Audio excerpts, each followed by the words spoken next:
Welcome, everyone. We are here for a very exciting, we'll call it a new edition. It is the GG Millions, but it is a pregame show. We got the man, the myth, Benjamin Raleigh. Who else would be here to kick off this first ever pregame show? Ben, thank you for the time. How are you? I'm great. I'm not at home right now, as you might see. Different setup. I'm traveling, but thank you for inviting me. Well, it's amazing to have you. As always, we've done a lot together, and today we're going to be with the show coming here following the pregame, but we're going to dive right in. We're going to take a look at, first of all, give you a little, build you up a little bit. There it is, total earnings. And I think this is just on GG, right? Or GG 9 million, 36 million, some crazy numbers. You've obviously played a lot of poker, founder, CEO of Raise Your Edge, which we'll be talking more about that, and in the future analyzing some hands using some of the tools that has. And I've been on the show 3 times, so appreciate that. And you played the highest stakes in the world, so we will just dive right into it. Again, I get myself, don't have quite the resume, but again, I play a lot of poker, been here for a long time, and enjoy the content of poker, the beautiful game that we know. So let's dive right in today. We got over $1 million prize pool. It's online. It's the $10,000 tournament from Sunday on GG, where again, we do finish the final table, play to a winner on Tuesdays. That is always Tuesday afternoon. We come back with the final table players that remain, and we play to a winner. Today, there is the prize pool. ICM, always something that's prevalent, that needs to be discussed and looked at, respected.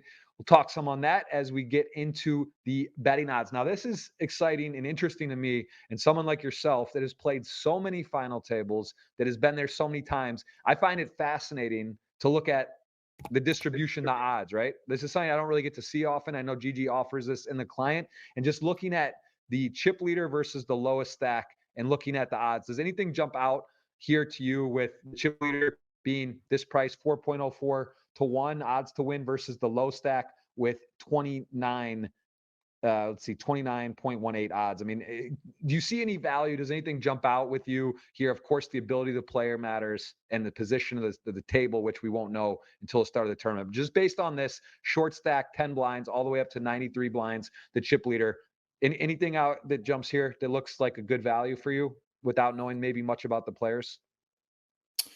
I mean, I'm the thing is that yeah, the big stack has like a pretty big stack here. But if you look at the middling stacks, they actually have some decent odds. Like I look at Karnos or Vasily Meshkov. I don't know if it considers the edge of the players as well in the odds, or if it's just purely based on ICM. I don't know if you know more about that.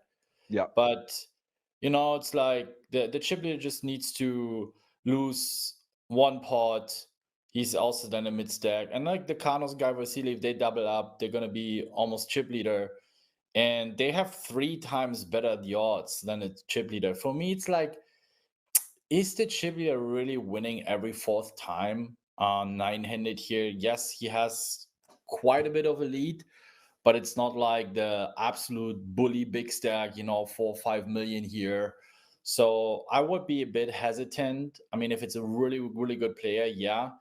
But I would be looking here to bet on Karnos or Vasily or Tsari Chanka. These are the players I think that I would be betting on my money if I would also know more about them.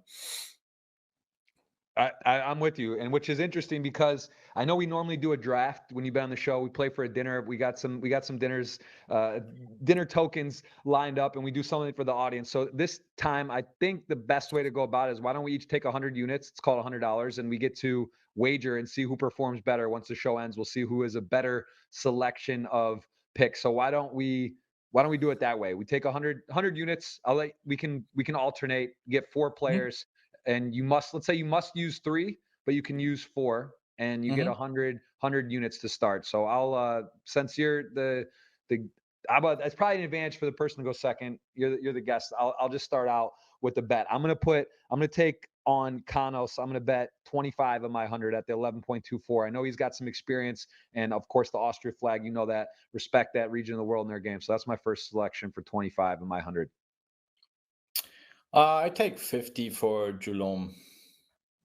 Guillermo Nole. Okay. Experienced player, one of the two here who has won a GGMillion before. I like that. So you're using 50 on the bat with him. All right. I'm going to go with Joshua McCulley. He's got about 2 million in live earnings. See that name a lot. I think he hasn't been as recently on the show. Haven't seen him a ton lately, but I know he had a big score in Asia in March. And I think, again, no, I'm familiar with his game. I'll go 25 as well with Josh. Then I go 25 on the chip leader. Okay. Say play 4.04 to 1, chip leader 25. I will then take let's see, who did I say? I got McCulley, Kanos. I'm going to take D1N ZVOZ at 25, 12.92 to 1. He does have a title, one of two players with a GGMillion winning. So that'll be my third pick there for 25 and getting kind of a bigger shot at value if he were to win, 12.92 to 1. And my 25 go to Vasily.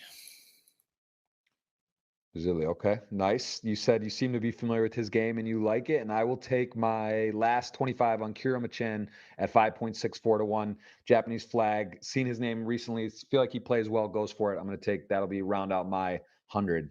And you still have 25 left. No, I had 50. Oh, you did 50, 25, 25. Yeah. Correct. Yeah. Okay. So we got it locked in. We'll see how it does. We'll do our standard wager at the end and we'll have the audience, same thing, tied. $50 giveaway if you win, 100 if I win. If we tie and nothing happens, we'll give 100 to the audience for that. So, okay, we got that locked up. That's clear. Very cool. Interesting to see the pricing. Let's see how that plays out. And then we're going to dive into the record books here. I don't believe anyone today is at the final table that has won, but kind of crazy, right? Artur with 10 titles, 42 final tables. Someone else that jumps out here, Mr. Nicholas Osted, who is at the the final table, not the November 9 anymore. He's at the main event final table. Pretty crazy to see him just shift and dodge and weave through that field. Any thoughts on this World Series of Poker main event final table? And is Nicholas the clear favorite today? Yeah, I would say so. I mean, I think by now he also collected quite a bit of life experience, but I think what most people underestimate is that as an online player, you just have so much more final table experience. Like, you will feel a lot more confident in different spots. You always have an idea what range to play. And when you look at live final tables, you see a lot more blunders, like the guy folding queens to an open, which is a huge blunder. Like, I understand that a lot of players think, oh, it's big money, he's waiting, but it's a minus EV decision. And not saying that they always play perfect in online tournaments, but you just have so much more volume. You have played so many more tournaments, and very often those are also big final tables. Of course, this is the biggest one, but he has been a lot more often, even though I think Kim is his name, also plays regularly Triton events, and is a great player and has a lot of life experience. But when it just comes to the amount of experience for playing final tables and playing for lots of money, also the 5Ks, 10Ks, online 25Ks, they're pretty tough. And I think just Lena has a huge advantage when it comes to that. Certainly some of these players have a bit more of the live experience and maybe picking up on reads and stuff. But when it comes to the technical side of things of the game, I do believe that Lena just has way too big of an edge. Yeah. And if he's not running too terrible, he should have a good shot, at least top 4, top 3, and even winning it all. Yeah, it's also interesting. The chip leader, I think, has 47,000 in lifetime earnings, right? Like to be at the big stage, to be able to separate. You saw this other guy who's played for 20 years, folding queens to a single open on the bubble. Just maybe just his goal to make the final table or not have anything go wrong. Yeah, where Nicholas is able to just dissociate that, right? He's played 20 tables at a time for however many years and is just going to be able, he's not afraid, right? He's not going there to try to ladder. He's going to play to win and put pressure. And I think it's one of those things too, where he could easily run away from it. If things go moderately well for a while, he's going to just chip up. And then once he gets covering people, it's going to be a problem. But yeah, very interesting. And again, to see a regular here on the show at the final table, very exciting to watch. It'll be a great WSOP main event final table that unfolds. And sure, I got to just ask you, this is sort of a side note. Don't need to go into, I know Doug Polk did a video on it. Kristen Bicknell, everyone wants to talk about women, poker. It's been a hot topic lately. And she had this king queen play that many are analyzing, judging, but she's a great player. She has 4 bracelets.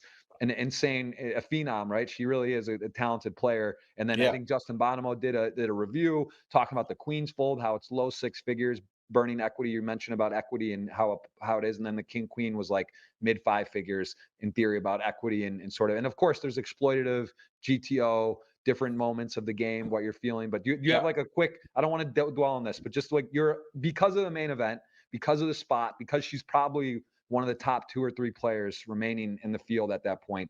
Do you feel this was an unnecessary risk just because, she was in decent position at the time, or what's your kind of thought on that king queen hand? Just at a They're real playing basic. a lot more factors in this hand than most people imagine, and I don't find it as bad as people put it. I do understand Willem bets big on the flop and turn, but also what they don't understand, he's been the bigger stack. So obviously, if there's certain history where she thinks if she would think he is pretty tight and strong, she wouldn't have done this play. So obviously, she was under the assumption he's going to be bluffing the spot way too often. Otherwise, she wouldn't make this move. And if she makes this assumption, this spot can literally be printing a lot of money, even with ICM, because what is he really going to be calling? I've seen people, he's never folding ace queen. He's folding ace queen almost always, because you're just basically calling for a gut shot, right? For half of your stack. So if you face an all in there, she has all the queen tens, she has a slow played set, some turn 2 pairs. He's never going to be calling ace queen or ace 10. I also think if he has, let's say, a top pair and a weak flush draw with the ace, let's say ace 8 with a nut flush draw, he would typically check it back, but he would very often bet to get Kristen to fold something like king 10, king queen, which has a pair and gutter protecting against. And I also think there's a good chance that she folds the split, right? It's a pretty nasty board, a lot of money at stake. There's for sure she will fold from time to time. Let's say if he bets ace 5. And the thing is, since they're like a lot of high cards, so let's say even if Kristen has ace 7 and he has ace deuce, a lot of the time they're going to be splitting on the river. And if she starts folding some hands like ace 6, ace 7, ace 8 on the turn, plus she folds king queen, king 10, or even continues to call, like it's just so good for the in position player to do lots of betting there. And it's so easy to overbluff.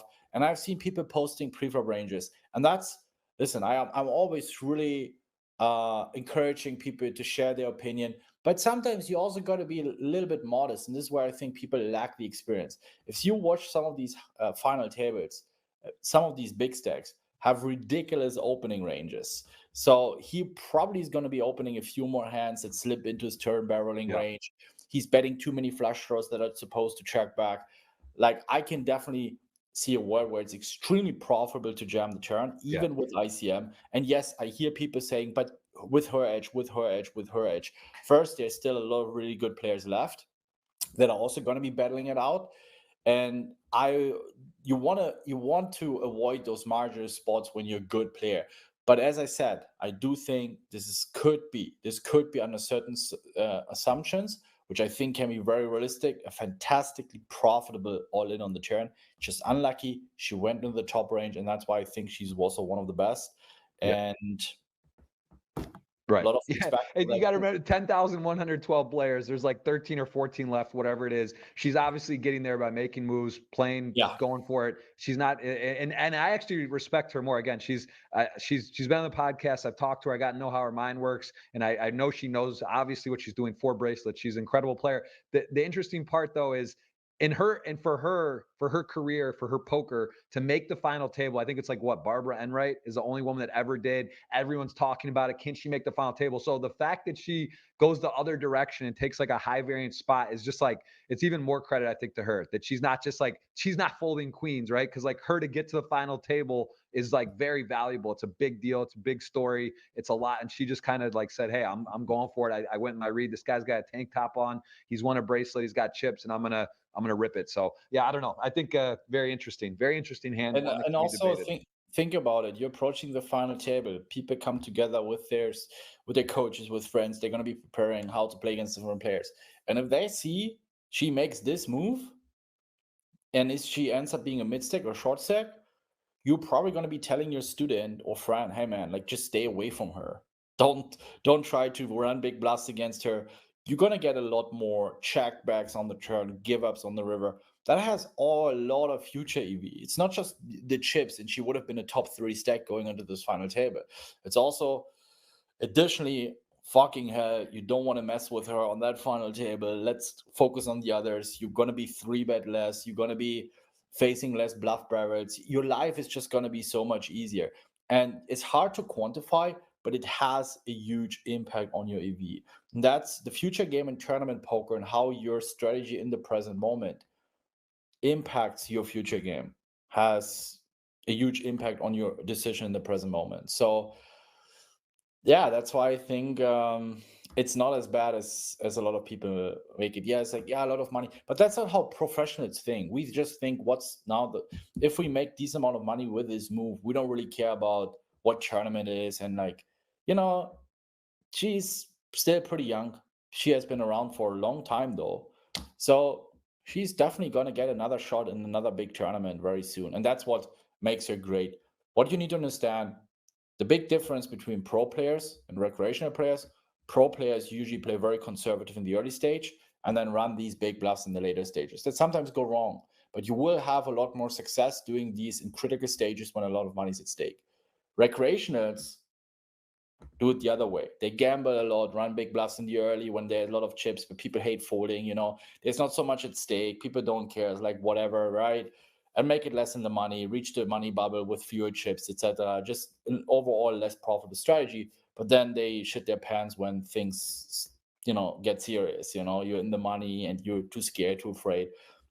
That's usually typically a very, very losing strategy in tournament poker. Right. Makes a lot of sense. Okay.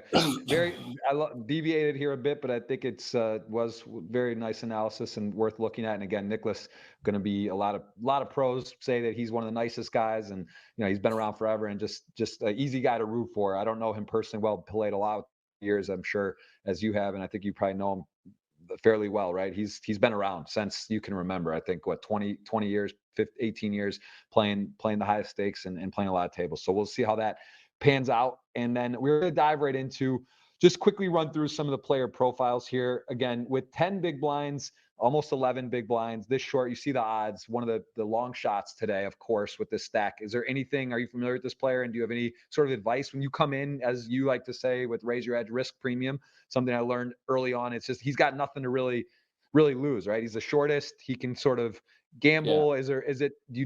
Does it make sense?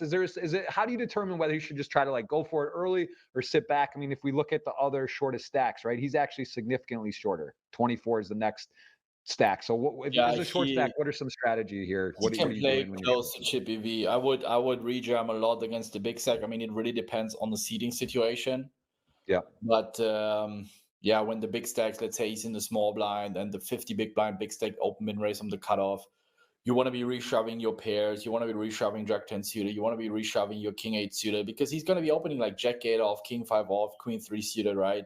And you get an insane price. And if it goes wrong, you're not losing that much. So these are the spots you want to be picking on. You want to be very aggressive. And this is also where a lot of big stacks struggle to adjust, that you actually shouldn't be opening that much because of that short stack behind. This is where a lot of big stacks just don't understand the dynamics. But exploitatively, it's probably good, because a lot of these 10, 15 big blind stacks are not adjusting properly. And that's his main strat. And then first in, obviously, lots of shoving from the small blind, big blind button. He can still min raise quite a bit. Also from under the gun, an ace 10 off, you don't need to just go all in. He still has this comeback equity with 10 big blinds, so not just closing the eyes and just putting it all in all the time. But And let me ask you though, the 29-1, you didn't put that as one of your picks, one of your possible, with your 100 units to wager. Does that price seem crazy, or is that about right? 30-1 with this 10 blinds without knowing much more. I mean, how would you, that seems like still, I feel like yeah, short stacks come back and win sometimes. yeah. Like 30-1 seems long. I would have bet my money on this player if I would have known this player. I don't know this player. Right. So the problem is, a lot of players don't understand how aggressive you're supposed to be in these spots, and that's where you make your edge. And if this player is too passive in those spots and he doesn't understand how to exploit wide opening ranges against the big stack, and not open min raising enough off 10, 9 big blinds, you can actually chip up very often from your 9-10 big blind stack to 20-25 big blinds without a showdown by just reshoving a lot and still min raising a lot, maybe raising into stacks that you're not so far away that you can still, apply some damage onto their stacks. So, but again, if this would have been one of the top pros, I would have certainly bet some money on it. But the moment if someone does not understand what's happening here and how to play it, can just be out very quickly. It just be down to 6 big blinds, and then it's just like almost over. For sure. All right. Well, next 25 or 24.3 blinds. Don't know if you are familiar with this player. One of the only two who has won a GGMillion. I did wager on this person just for being able to finish, right? It's hard to win, knows it's possible. He's done it before, 24 blinds, enough to play with. Are you familiar? Have you battled here on GG at all with this player? Does it ring a bell? No. Okay. So probably not much to say about it, but yeah, he's got 3 cashes, 4 appearances, and a final table with the win. So capable. See how from Croatia, how that pans out. And here we have not a ton of GGMillion experience, but over 2 million in GGMillions. And this player, YT, that is a name I am not attempting. Crazy, crazy one there. What any thoughts here with this stack 32 blinds? I think you wagered on this player? No, I don't believe it. You had 3 players. No, you put 50, 25, No, I had 25. Geelong, the Ultimate Fish, and Vasily. Okay, Belarus player. Yeah, Here, he has a very awkward stack size to play. It's, I think, 25 to 40 big blinds is really, really awkward. Because sub 25, the reshoving becomes very attractive with your 20 blinds, 22 big blinds against big stacks. You can still do a bunch of small 3-bet folding. But 32, it always gives a good price as well on your opponent to 4-bet jam, because you can still perceive to have a lot of bluffs. Reshoving doesn't really become attractive. Flatting is also like, it's a really, really awkward stack size to play. I think between 28, 33 big blinds is really awkward.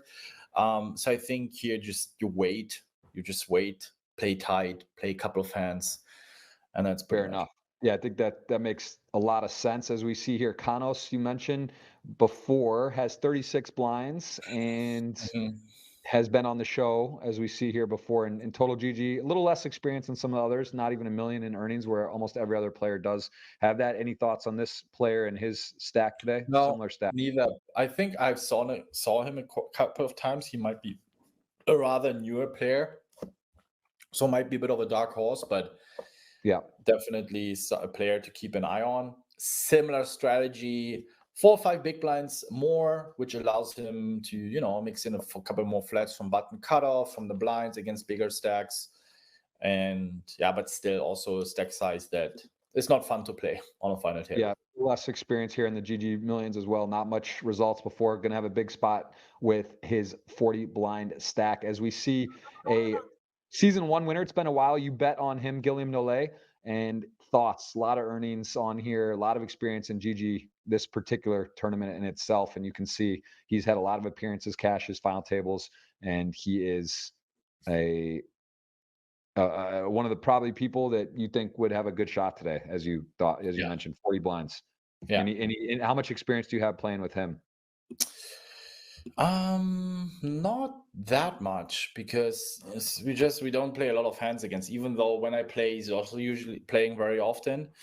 But you still have a pool of hundreds of regulars on these high stakes, and so sometimes you just don't play many hands against each other, and you play more against others. I feel like I always have Arthur on my table.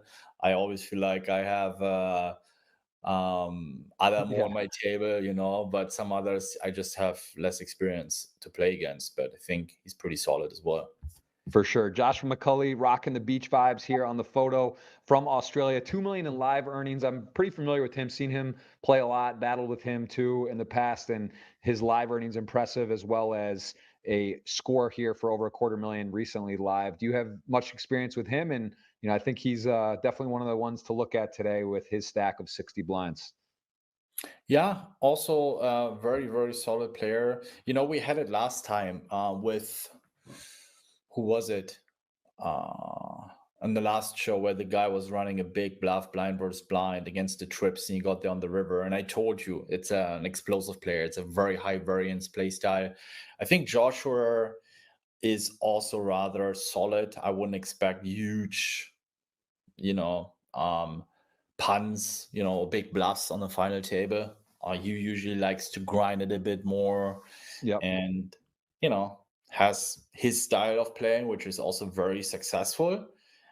But he's probably not gonna have that spot as we had it last time when the guy was running distance. I don't remember his name. Who's also a good player, just a different style. Both are very successful. Probably the more aggressive, high variance style is gonna be helping him winning more tournaments. But he's also going out ninth and eighth more often. Joshua is probably on average gonna have more fourth, fifth, sixth placement finishes. At the end, Yep. I think they probably win similar amount of money and yeah. Makes a lot of sense. I think I put some of my allocation here, and a player I've seen a little more frequently, but not so familiar with myself. Again, if you've played, please let me know. But you can see the GGMillions just got some scores recently, and then total GG winnings has played a fair amount here and is in a pretty good spot with the big blinds again, right around the same stack. Any notes for this? And again, the little more maneuverability with having more big blinds, of course. But where do you see this player faring today? I know very little. I don't know anything about this player. I mean, even though he's not the big stack, but 60 bigs, you can still flat against the big blind. You still can call 3 bets. It's a Yep. lot better than having 30, 35 big blinds, obviously. Just way more room to maneuver. And even if you lose a bit of a bigger pot, 20, 30 big blinds, you're still in the mix, you're still there. So Yeah. Very cool. Yeah, very experienced with the recently, I would say, having a good result here, having made the final table several times, saw this player go for it, playing to win, definitely making some okay. creative plays. And as we see the chip leader today, pretty interesting, almost no results on GG. So complete dark horse. You did put a wager on them with this stack. It's a big advantage, 93 blinds. You can see that is a huge, almost 1.5x second. So how much is this fairly priced? 4.04 to 1. Do you think is that chip leader? It's like knowing nothing else. Like if you have a night, if this was you subbed in, for example, how big a difference does you or a Nicholas Ostet with this stack versus an unknown, let's say that's whatever, like is that right? 4.04 to 1. Is that about fair for chip leader? Is that like a good price, do you think? I think it's a little bit too high. I think you need to be a really, really good player to realize the like winning every fourth time. Like to me, the odds, I don't think it's a good deal. Right. You I did would bet on it though. You did take the I favorite know, first I party bet. know, but the thing is, I expect this guy to be very aggressive. It's just a feeling. I know he's there with the final table, massive stack. He probably just didn't get it by random setups. His screen name is Ultimate Fish. Sounds a bit like a troll to me. Seems just someone like who likes to have fun, and this can sometimes be a good thing on a final table. Especially, I would not have bet on this player if there would be a lot of other top pros. But since there are a lot of unknowns, it's more likely there might be a bit more scared money. They haven't had many of these final tables, and then this style can work out really, really well, even though he has, let's say, not the cleanest fundamentals, if you know what I'm saying. Yep. So that's why it's a bit of a gamble, not gonna lie, but I have a feeling that he is more on the aggressive side, maybe punty style as a big stack. But if the other players don't get like insanely good cards, this style can work out really well. And that's why I went for a little gamble here. I love it. Well, we're gonna see what happens here. We have our wager on it. We're gonna have ourselves again a dinner wager, and then the audience is gonna be on your players for 50, mine for 100. If everyone bricks out or we happen to tie, then we will still give a $100 ticket today. And again, you can on the GG Twitter, they also have a ticket available. You can make your prediction on your top 3 finishes and have a chance at a $100 ticket. So multiple giveaways. We're gonna close on that. The first ever pregame show for the GG Millions today. Going to be an exciting one. There's the odds. We made our picks. We'll stick by them. And we are going to be having a great show today and see who is going to get it done. And I just, again, for me, it's a lot more fun to look at the odds and kind of see how it plays out. And then after the fact, kind of see how it shaked out. What position do they finish in? I think it's like horse racing, right? It's like there's the favorites 1 through 9, Yeah. and we know 50 to 1s win. Crazy odds do happen. 5,000 to 1 Leicester City in the Premier League. Like, stuff happens. There's no guarantees, and things can. Last week was super interesting because the chip leader did end up winning, but he was like 5 of 5, right? Okay. And was short and then came back, and it's never a smooth ride. Very, very, very rarely. It's just a straight up, handle it from the start to finish. And there are bumps along the way. Of course, having chips help, and that's part of what it is to withstand a beat, to withstand a flip, to withstand a cooler, and all the above. So, Ben, I appreciate it. Thank you for making history today on the GG Millions pregame show, the first ever one. We'll be doing more of this and hope to have you on more often. And we'll see you as the guest today on the show. Appreciate the time. Thank you so much. And guys, tune in and make sure you get the tweet out on GGPoker to get your guess on the finishing the places for your chance at giveaways. We'll have many on the show giveaways for you as well. So thanks again. We'll see you here on the show very shortly.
Welcome, everyone. We are here. If you were joining us from the pregame show, pleasure to have you back. We already covered the players and the odds today. Ben and I, who is joining us, Benjamin Rolle, his third time, Ben CB789. You may know him, the creator, founder, Raise Your Edge, also Ascend, the esports franchise, the legend. He's here with us. Ben, how are you doing today?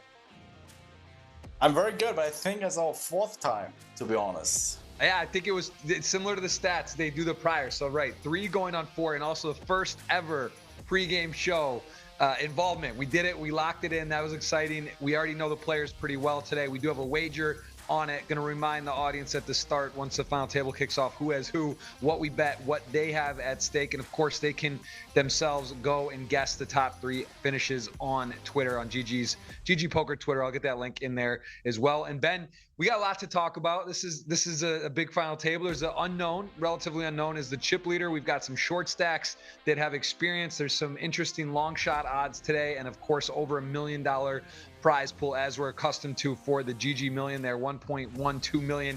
First place just shy of $250,000. Ninth will take home 33,675.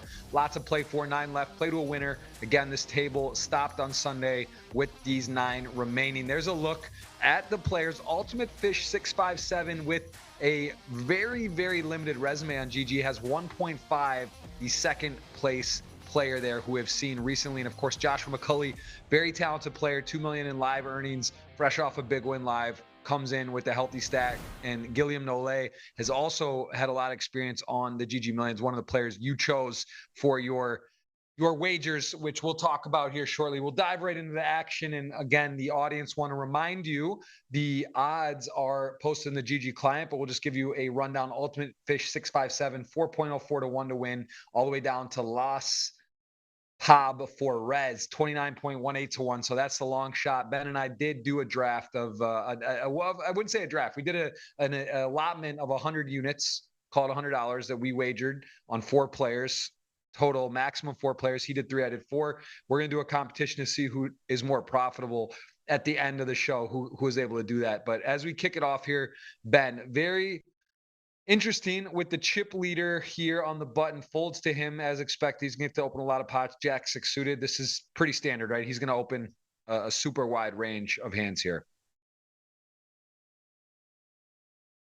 Yeah, I mean, that's not even going to be the bottom. We can expect a lot wider than that. And the blinds not really hands they can play back with. So yeah, he's going to pick that up. Nothing really to talk about in the first hand. Interesting 9-handed. You can see the distribution, still hard to make nice hands. There's sometimes you do see crazy collisions, but today you can see we are off and running with the chip leader winning the first pot. As we said, he is the favorite. And Ben, let's just clarify this for the audience at home. Again, the odds were posted and we talked about it, but Ultimate Fish was one of the players you selected. 4.04 to 1. You put 25 of your 100 units on that. You also put, I believe, 50 on Nole, right, at 6.86 to 1. And then Vasily Meshkov from Russia at 10.84 to 1 was your other 25. So those are the 3 players you selected.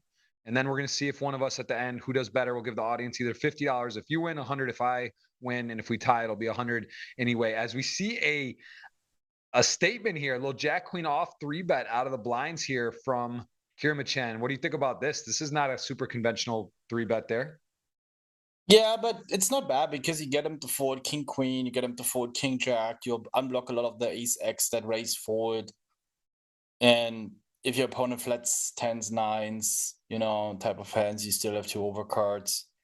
It's not that bad. I think it's a strategy that most players would never adopt, but I like it. It's a little unconventional. Wow, the fold with the 6-5 steal on the button there from Joshua. I don't like that fold. I think, especially against that range, you're still over 30 big blinds deep. You're in position. The blinds are not going to be squeezing. He has to play super tight out of position, unless it's like a super favorable board. But even if it's something like Queen Jack high, King 10 high, you can still bluff. So that's the spot where I think, in my opinion, actually mistake folding, because you get to realize your equity so well. Yeah, we see some conservative play and we see a little bit of aggressive play to start a mixed bag. You can see the chess clock, 15 minutes a player when the final table starts. Some of those players have already exercised some of that time, as a lot of players in the 10-minute range here. And people ate their Wheaties today. Ace deuce suited closing the action and gonna kick it up here. And maybe a bit of a function of Kanos on his gameplay. Players know he's aggressive and opens a lot because he's been getting 3-bet a lot here with sort of hands that I think are not mandatory 3-bets, as another one gets taken down there, ace deuce suited from the big blind. And Kanos, man, he's getting a lot of medium kind of mandatory open hands, but not super powerful hands. Sevens, queen jack suited, king 10 suited. Yeah. And he is not shying away, even though he looks pretty aggressive. He is going to open under the gun, queen jack suited here. Yeah, it's still a good open. I mean, I'm curious to see if Big Blind now also finds a 3-bet here, which I honestly would not mind. Again, a hand that looks pretty to call, but accomplishes so much with 3-betting, getting to fold king 10, king jack, even king jack suited probably folds against a 3-bet. You know, but you go, ooh. That is, I mean, look, it's hard to make a hand, hard to make a pair. He just flopped a nut straight, open-ended straight flush draw against backdoor diamonds mid pair. Now, again, not the greatest flop for king 9 suited, but against under the gun range, you're beating a lot of hands now. Ace queen, ace king, ace jack. There's you know, you're doing okay against a wide range of hands. Certainly for that size, going to be continuing for the small wager here as he gets a very nice flop, Kanos. I think I kind of like to see a fold. Wow.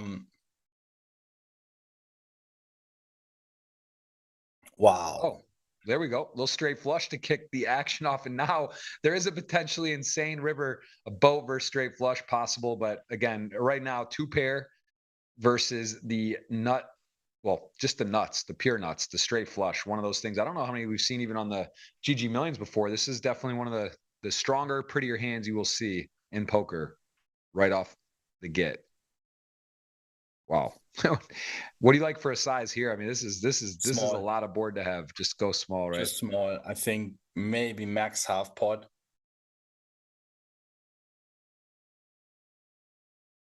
Big blind just has a lot more flushes. Yes, you know, queen 8 in spades. That's too greedy, I think. I mean, he's lucky that I think he calls king 8, so it's really hoping he has king 9. I mean, you cooler queen jack diamonds and stuff, but I think just half pot and you still get calls because that sizing, if he has queen 10 and hearts, if he has queen 9 and hearts, if he even has jack 10 and hearts, might start folding against this relatively big bet. I think has to fold, often drawing dead against the flush. I wouldn't, like, honestly, I can see a world where he starts folding now. Because ace, king, king, queen, king, jack never bets the sizing. So you're running into ace, queen, ace, jack with 1 spade, which still has a lot of equity, might blast it off on the river. And you might already be drawing dead against, I mean, you're not drawing dead against the flush, but he has all the sets, all the straights. You're not getting the odds. I know you're drawing to a full house, but you're not getting the right price for it. And he's surely never considering raising. So I think that's pretty. Like if 2-pair already starts tanking here, he's never raising. Like he's never raising.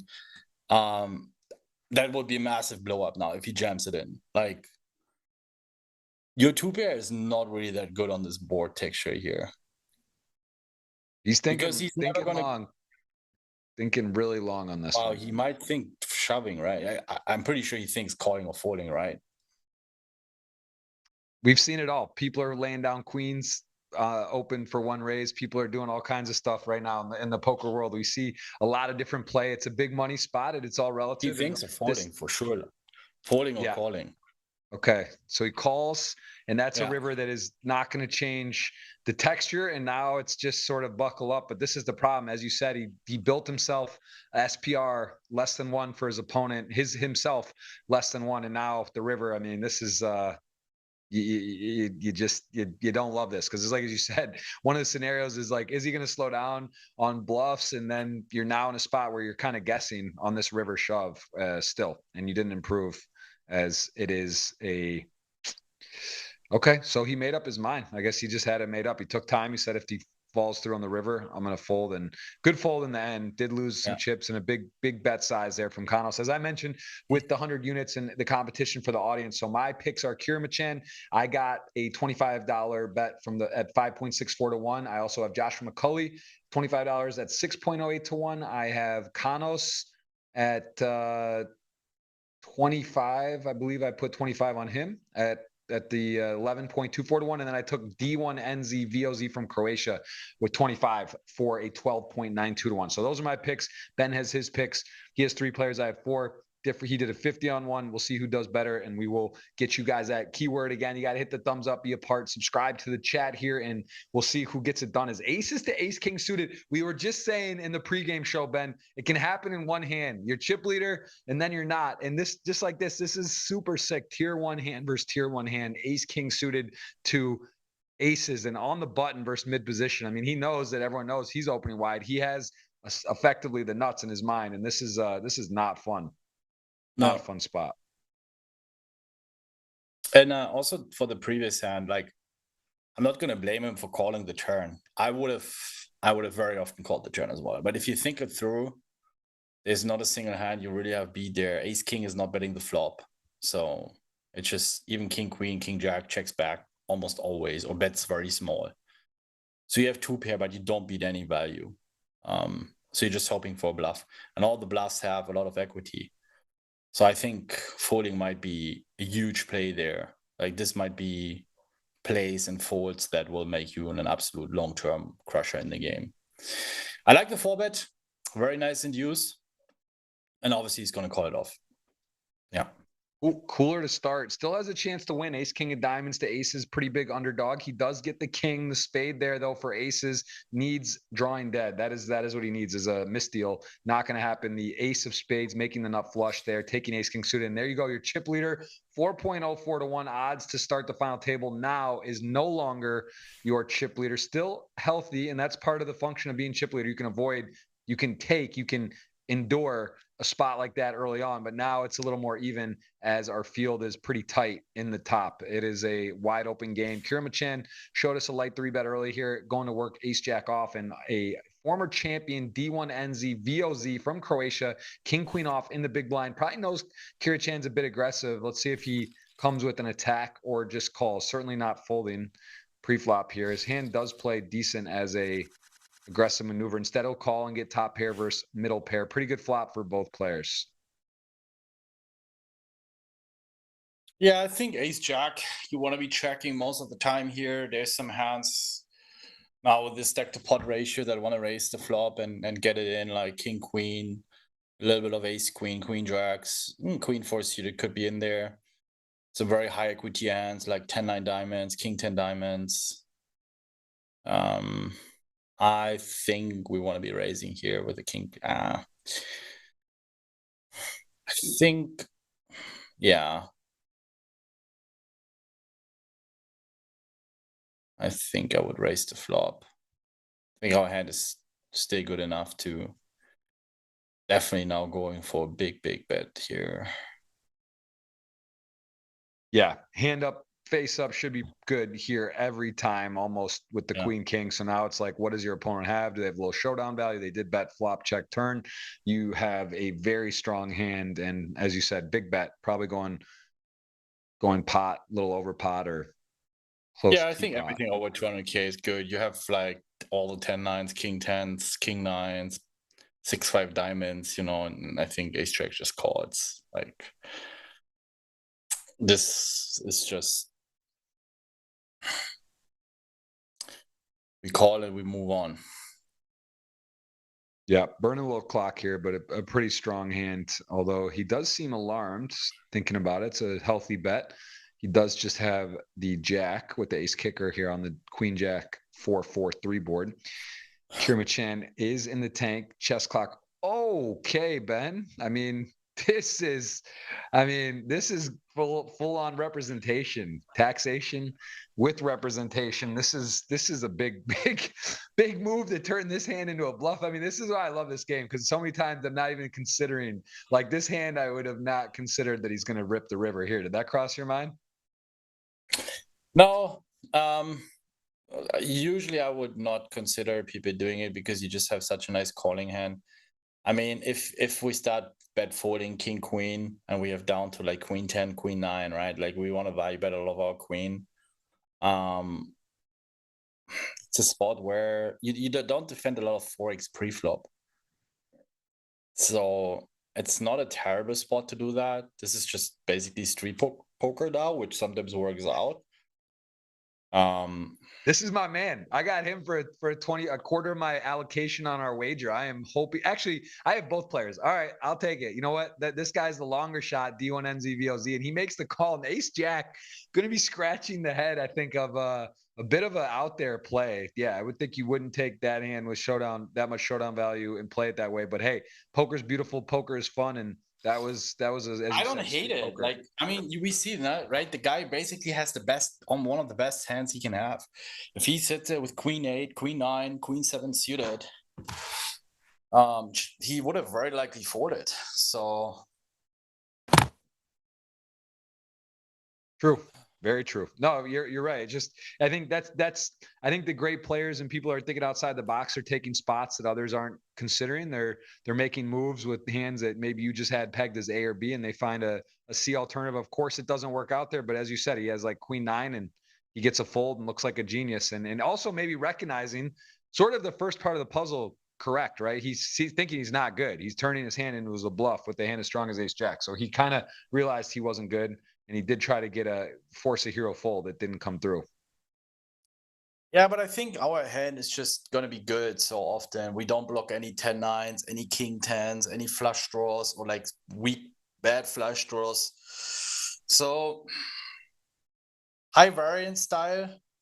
And it's also, this is a play that will vary from opponent to opponent. I think against some opponents, it's massively printing, because it's so hard to bluff this spot and they're just going to end up bet folding king queen, like for sure, right? And then like the win rate in these spots, because if he folds king queen, he basically folds all the queen eggs. You're not going to have trips that often, and some trips lead the turn, right? So check check, the board pairs. Usually a lot of 4x want to lead the turn. So I can imagine that this spot is insanely printing against some opponents and might be very punting against others. So in the vacuum, it's probably going to be whatever. And that's what we mean with a very high variance style. It's just like goes up and down depending on your opponent's strategy. Obviously, he doesn't know if your opponent's fold the queen. I think he put the puzzle together that his opponent very likely is not having a 4 here, because those would very often lead to turn. And it's also ICM, so he's not defending 10-4 suited pre-flop, or not even Jack-4 suited. So a lot of the 4x are being discounted in these ICM scenarios. Like whenever you play a final table and there's this ICM pressure, usually the mid stack is not going to have a lot of these bottom trips or middling trips as much as or as often as in chippy V situations. So can be incredibly printing the spot, like making a lot of money, but against the wrong opponents can also cost you a lot of money. So you want to be We had a question in the chat asking why the queen king matters versus queen 9. If you could maybe explain a bit, why that makes a difference and why he would get a player to fold those type of hands. Why queen 9 might fold and queen king calls, for example. Well, because I think he might be value shoving king queen. Also, he's blocking kings. All right, so like he would be value shoving kings. He would be value shoving king queen. I think the imposition player, I'm not 100% sure about the theory, but it would make sense to jam some 10-9s, 9-8s. So your opponent, he might be bluffing with king 9, king 10. So now if the big blind bets a lot of hands, he's bluffing with, let's say, king 10, king 9, or a 10 high flush draw, right? So the in-position player has 10-9 or 9-8 suited themselves. It might make sense to jam those. So he's bluffing with hands that have a 9. So now if the big blind has a queen 9, queen 9 is not as good as a bluff catcher, because now if you have a 9 yourself, it's less likely that the other player has a bluffing hand. And also you don't block any value, you don't have a king, you don't have an ace. And in these spots, you know, unless you have a population read. On most final tables, I would just fold because they just have it.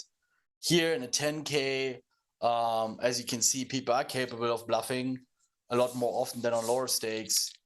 You want to think a little bit about the kicker you have, and having a king here is very, very helpful because first of all, probably shoving king queen for value, and then you block kings as well. So, and you unblock all the 10-9s, 9-8s he might be bluffing with. So, Right. I like it. Yeah. So it is a big difference. Big difference there for sure. Wild hand. We've seen an active start today. You mentioned the 5-6 suited. He didn't defend. Here we go. King 9 suited.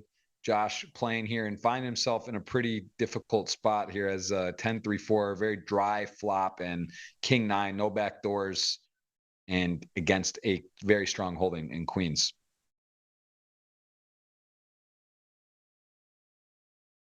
This was a 3-bet pre and just a call. No, I think he open raised, right? 90. It was no, because it's 30K big blind, right? 60. He made it 660. It was 120, I think. It's yeah, 3-bet pot, yeah.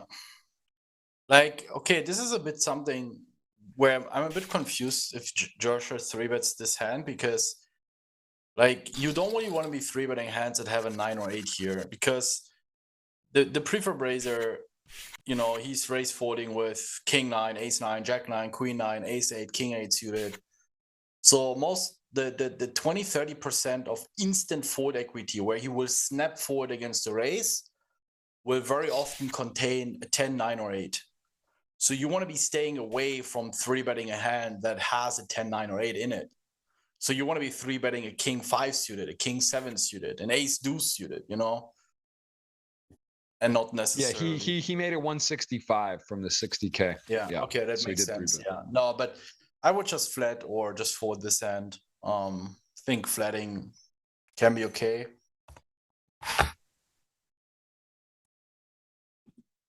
Yeah, rocky start there. Josh down a bit to 1.3. We saw our chip leader relinquish that, although still healthy.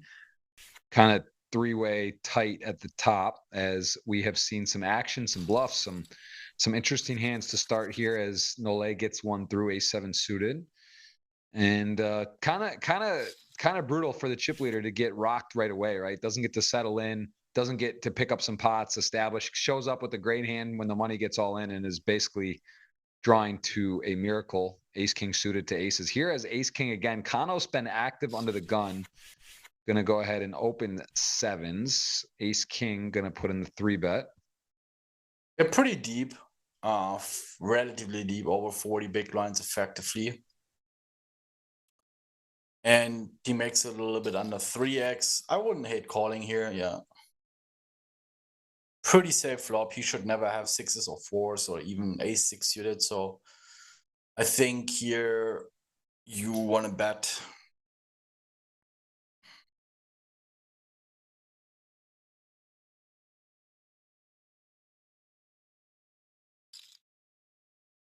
Yeah, it's interesting when you say that, because this is, I think, something that a lot of people don't pay attention to, and they really don't. You know, you start talking about the combos and all these different things where it makes a big difference. Like you say, you can't have 6s or 4s because players shouldn't open 6s or 4s under the gun or open and call it 3-bet with those hands. So that makes a big difference, and that's why ace king in this spot versus ace king versus a different setup and of a matchup and where the hands are and what happened. They could have 6s or 4s. They could have ace 6 suited. They could have ace 4 suited. So that really matters a lot. And I think that's one of the intricacies of the game that, you know, it's just sort of like when you start going through the basics and then you start thinking of the next level of possibilities. And you don't have to know every one or the exact amount of combos, but you should start eliminating hands that are possible. And then you start to see, okay, this makes sense, or I'm in way better shape than I should. You know, I can feel more comfortable because of this and that. So that's something good to think about there, that I think it gets overlooked a lot at what's really possible for a player. You know, people can be scared being coolered or bad flops, but there's times where it's way more likely than not, and times when you should be pretty safe, as we saw there. Yeah. Don't think we've seen any blind on blind yet. This has got a chance. I mean, this is a very short stack, the 194K. was our long shot to start the day. 29.18 to 1 odds. Not getting going here. About 6 blinds, 6.5 blinds for our short stack. Ace Jack off. King 3. That stack a bit more tricky to play. The 1.1 just going to come out with a very large raise. Oh, I'm sorry, 3-bet off the King 3 off. Very light open as well from this player here. King 3 off. Definitely pushing the limits of reasonability there. But I mean, effectively the chip leader, right? 2 million tied essentially. So Yeah, going to be doing. it's not terrible. It's better than opening 4-5 suited. I mean, just having a king is so valuable here. Button is not threading a lot. Wow, takes it to the next step. I mean, this is absolutely going for it. I mean, I think back. small bet is gonna 5-bet. You think Kanos is gonna go for it? Yeah, no, I think he clicks it to 570. You're getting a treat.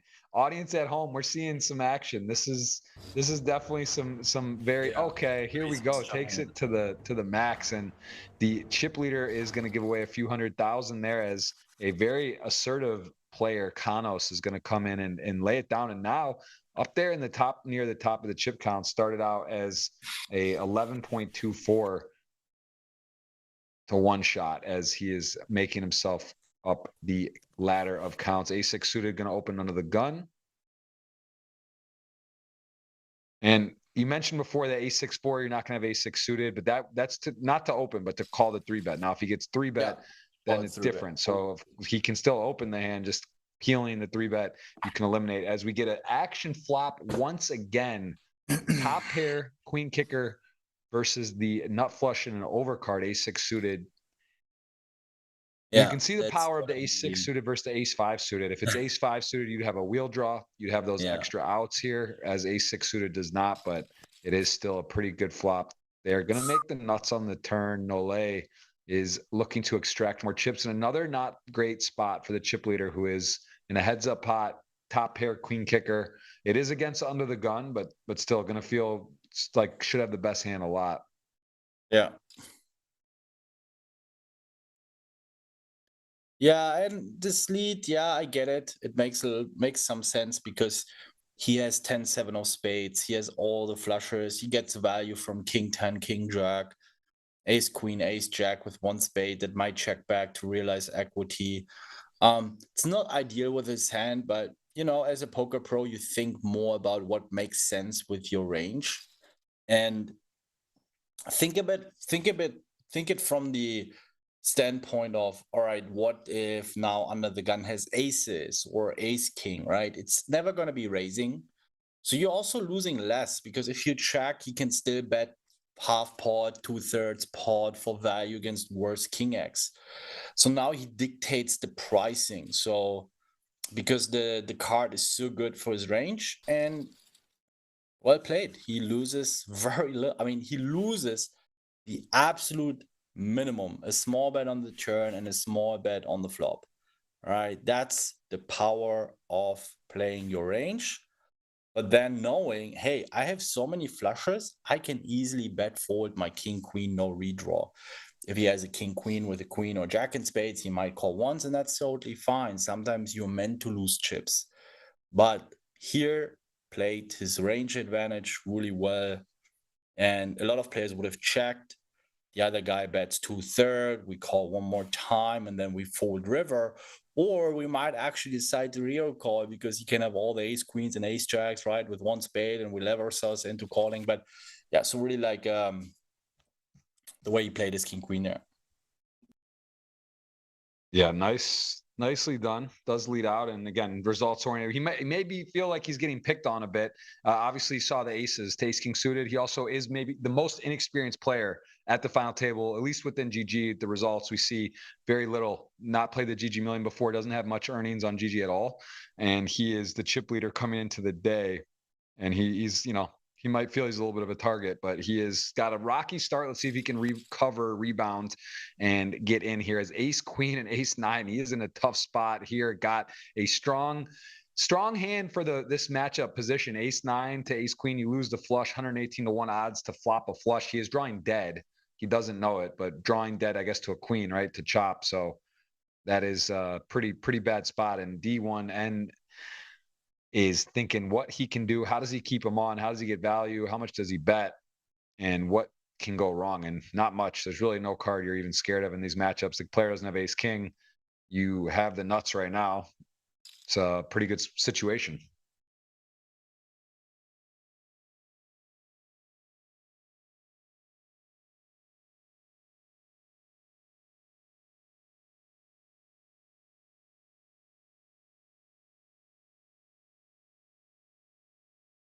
Sizing goes for it here. I mean, this is I like sometimes when players, that you could argue why lose him, bet smaller, but he's going for the juggler, and it just would you almost can discount ace queen, right? That would be sick. It's crazy. Does call king of diamonds on the river. As we said, a king kind of the only card that ace queen could think doesn't have the nuts, but I'm sorry, they should in this spot, they don't worry about that because the player never has ace king as played. Either way, you have ace queen on ace queen 5 king. And now the diamond, though, can this save Nolle? And would he even think his opponent would be playing a diamond this way? Like would you go for the whatever? That doesn't make sense, right? Was he betting the king of diamonds that now arrived on the turn? And I mean, this is a tough spot though. Nolle has got a lot of chips out there.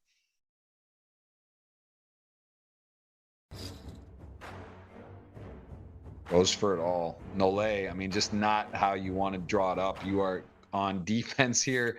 You are literally 9-handed still. No one's got it. It doesn't stew over it. Gets out of the way there. You got a big bet in there on the turn. I mean, got to be very careful against some opponents because don't see this ever used as a side as a bluff.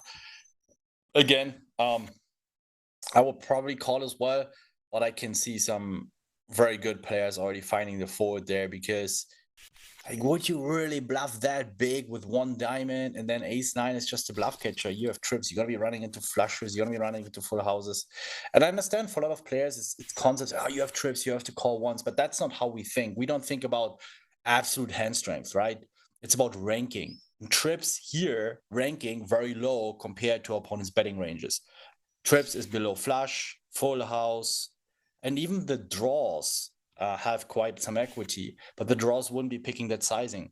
So you need to refrain from thinking, oh, I have trips. No, your hand is trash because you run into boats, better trips, and flushes. So your hand is not that good. Doesn't matter if you have trips. Sometimes your middle pair is really good because your opponent has a lot of ace highs, under pairs, etc. And sometimes your trips are complete garbage in this spot. And a lot of players, I can imagine some really good players here fold the turn already.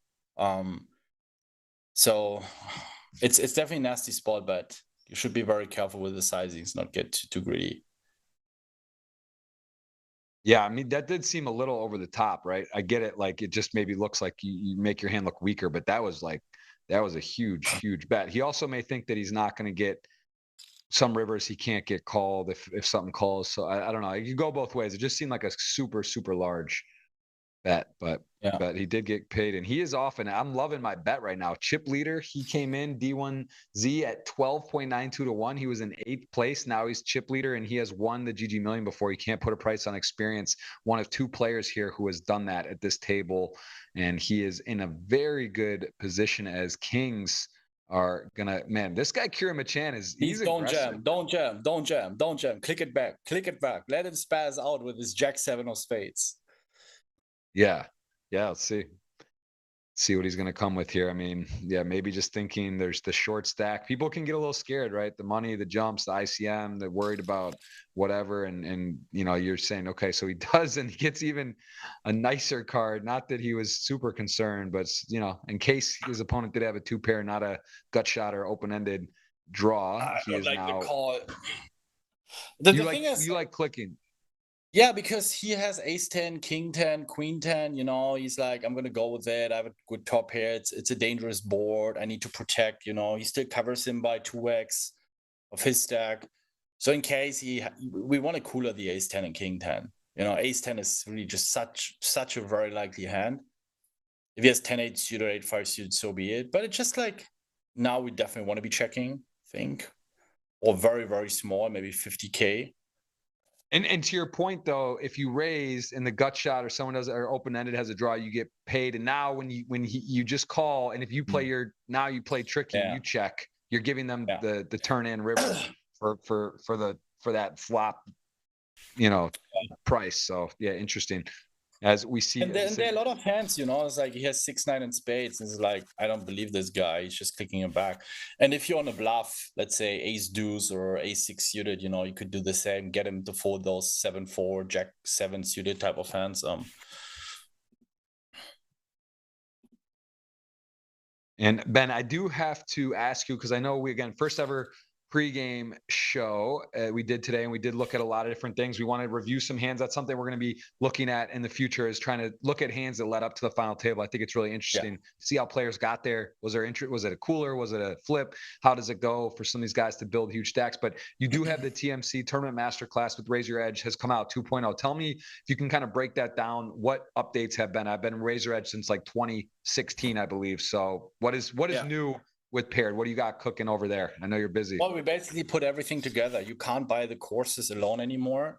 So you can sign up for 2 different tiers. We have the Crushers tier, where you get access to our Apprentice Tournament Masterclass, which is the first version of Tournament Masterclass, and Paired Pro, which is our exclusive practice tool. So we want to be combining, it's not a solver. It's like we provide the spots for you, the solutions that we consider important to learn, to practice, so you don't need to spend and waste the time on running spots for yourself.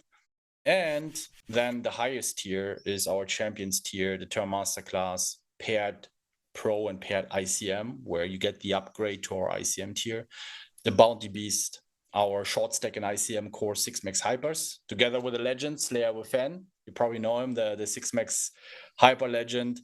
I've been battling against him, and he joined me. He partnered up with me for that course. We got the Bounty Beast, the Mindset course. So everything together in a subscription model, starting at, I think, around $100 a month for the highest tier, and you get 5, 6, 7 different courses and products, or for yearly subscription.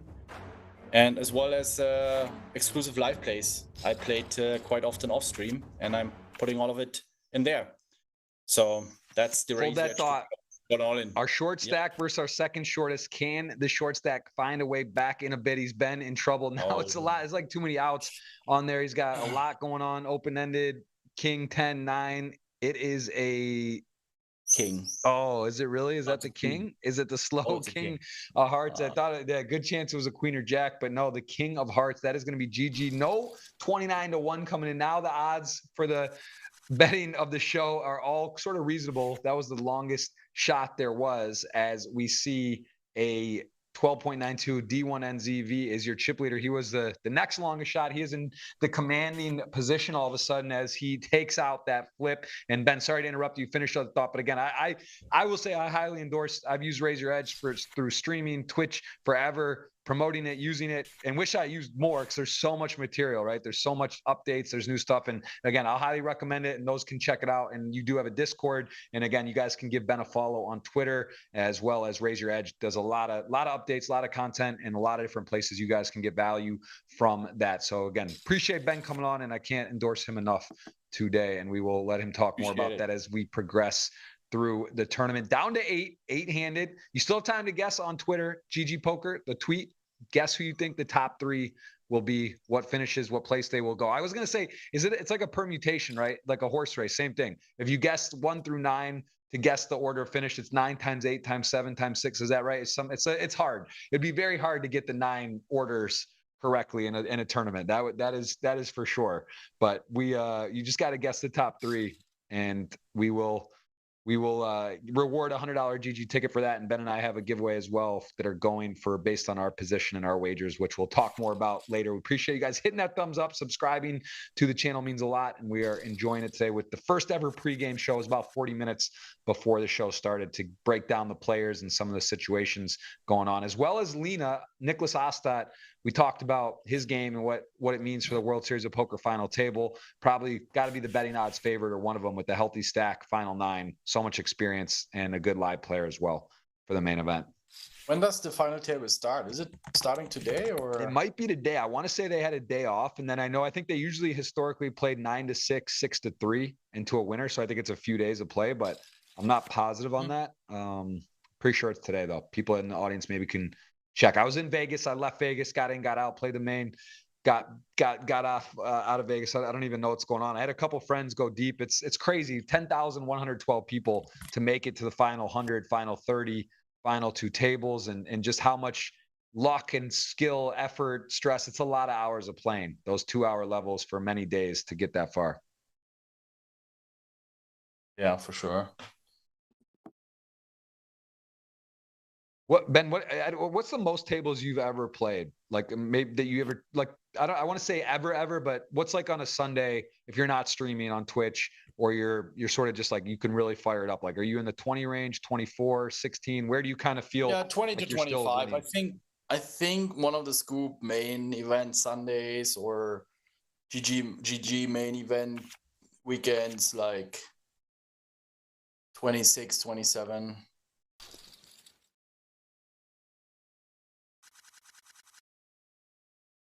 That's crazy. That's just crazy. I mean, I would love to see the drop off in ability, like what it is, and I just like I think most people would drop significantly going from like 4 to 6 to 8 to 10, like their ability to even play. But I do know yourself and a few. There's a select group that really can do it comfortably, 16 tables plus, and it's pretty crazy. That is a wild skill set, but you definitely sacrifice some Yeah, ability, obviously. yeah, for sure. Ooh, chip leader with a little set here on an ace 3-4 board.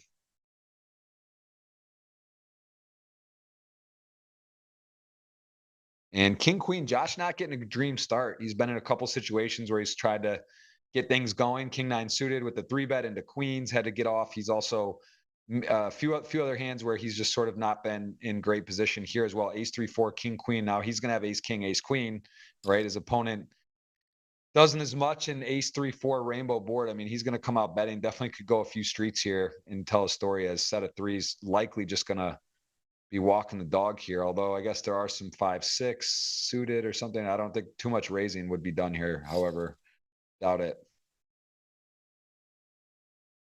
Does raise though. Are you okay with that? That seems, trying to think of the bluff combinations here and what.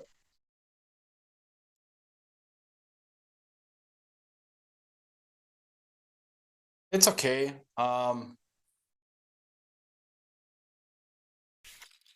Yeah, I mean, I guess you unblock top pair, which is nice. Yeah. You do have some 5-6, but there's not like a lot of draws that are probably just gonna start going crazy there. So interesting.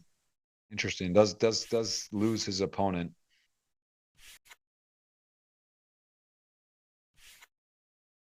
Well, what do you think? You're gonna most time just call, or do you would mix in some raises there?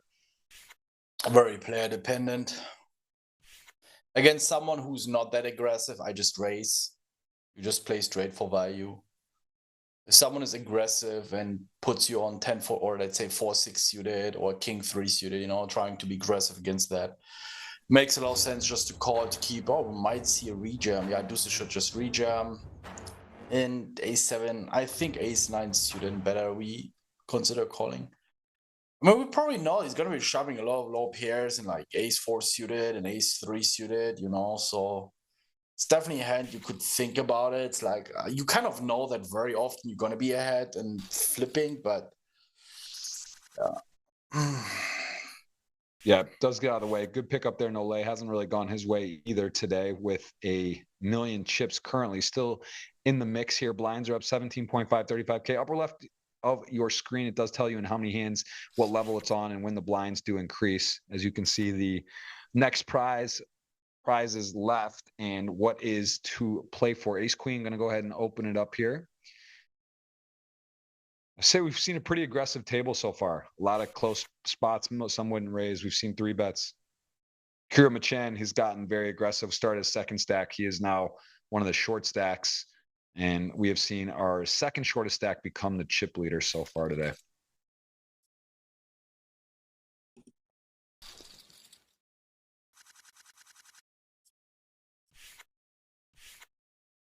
Yeah, we are Going to play to a winner. That is correct. We will see who is going to get it done. Want to see at the end of the show, again, the matchup. I love the betting odd thing. I think it is just fun to see the odds. I love to see the pricing. It's a good question too, how the pricing is done. I don't believe it's just off ICM, because I know last week, for example, we had Adamo who made the final table and he was in 5th and he was priced 2nd odds. So there is a factor. I don't know how exactly, but it's factoring in maybe wins or GG earnings, or they just have market makers on,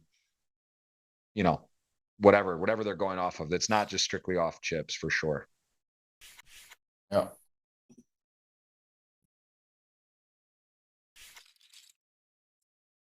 $10-5 off. Will fold.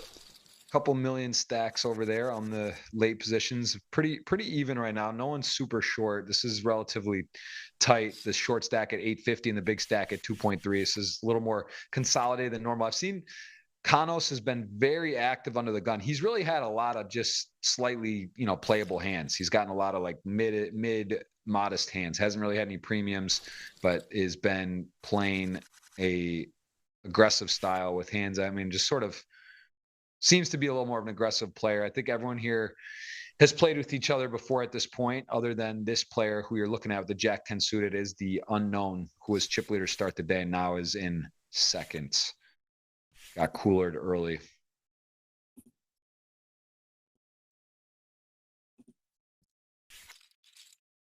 Macedonia. That is a country I've never been. Have you been to Macedonia? No. Trying to take it down. It's got a fun flag. It's got a little flair there, and we are going to see ourselves a likely new champion today, although we do have a returning champion, D1NZ. Wow. The Queen Nine getting in the mix is massing because if cutoff raises, very often button jams, small one is going to jam, cutoff is going to call. This might save, he's going to 3-bet. I think button is going to jam. It might actually save small blind from a potential elimination if he's not winning the flip. You think this is going to be a jam button here? Folds, this is going to be a fold, I think. No, wow. Because I would be betting so aggressively here. I think we just jam ace jack suited. But okay, so now it's getting interesting. Kanos is like, I've played. Wow. He's playing the 7s, ace jack off, king 10 suited. He's been playing the whole deal. So he finally gets. He was just forwarding king 3 off. So fucking hell, like I'm never putting ace jack or 10s there. True. Yeah, I mean, I don't know if they've seen the king 3, right? Delay. It's a while. They probably haven't caught that yet, but yeah. But it's crazy from a potential 3-way all-in to not even a post-flop head. But it shows you Kieran Machan. Sometimes it's okay to be a little tighter, right? He did avoid a pile up there for everyone. He kind of saved multiple people from potentially havoc, as we see a7 suited come in and call in the small blind. McCauley with the advantage, position and hand strength.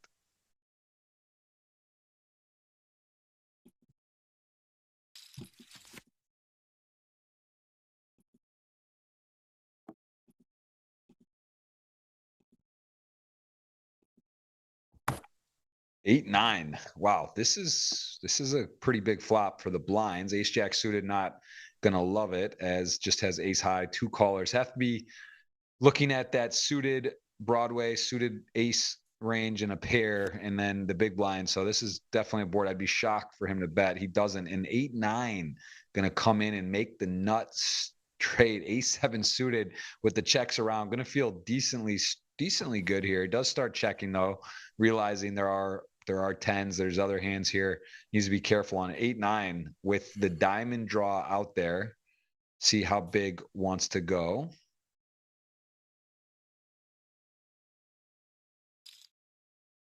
Yeah, I like the check again. Easy to think, oh, he checks. My second pair now I can start betting, but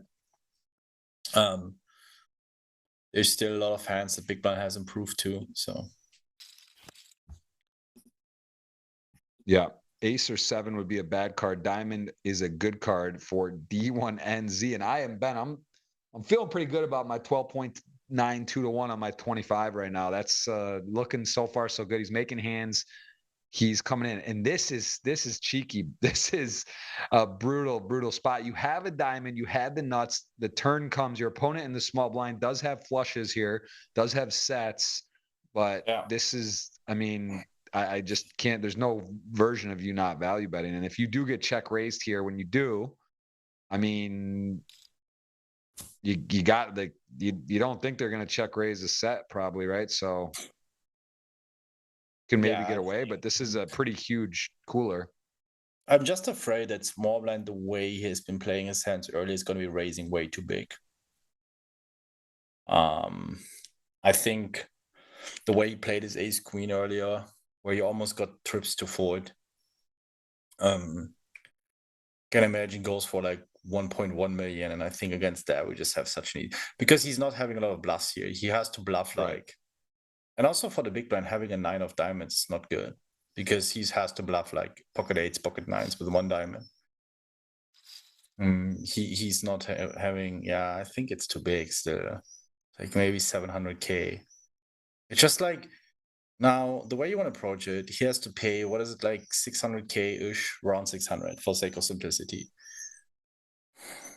for a pot of 1.7. Is it 1.7? Yeah, what's in the middle? For me it's a bit blurred. 500k. Yeah, 1.7 is the total pot. Okay, so he has to call 600, right? So he's basically needs to be good every 3 to 4th time, and like that's just never the case, you know. And as you said, he has the diamond, but like he doesn't really want a diamond here, especially not the 8 or 9, because the only bluffs he can realistically have by the way he plays it pre-flop, check calls the flop turn, is like pocket 8s, pocket 9s with 1 diamond. So very disciplined forward there, easy to level yourself into. He's turning something into a bluff, but think small blind, don't like the sizings with their value hands there. And you might think, oh, Ben, he just has a flush, right? But if you play against a good opponent, all we do is how many potential bluffs can you have and how many value hands. And when you can only have 2 potential bluffs, because what else are you going to be raising there as a bluff with a diamond? It's just almost impossible. Maybe an ace jack off, but you know, ace jack off would very often bet the turn. So the like check flop, check call turn is like so often pair plus flush draw, and then you get down the river. So yeah, I would just raise a bit smaller. If you play against less experienced players, it doesn't really matter, right? They I have a straight, I have to call, my hand is way too strong. That's a different story.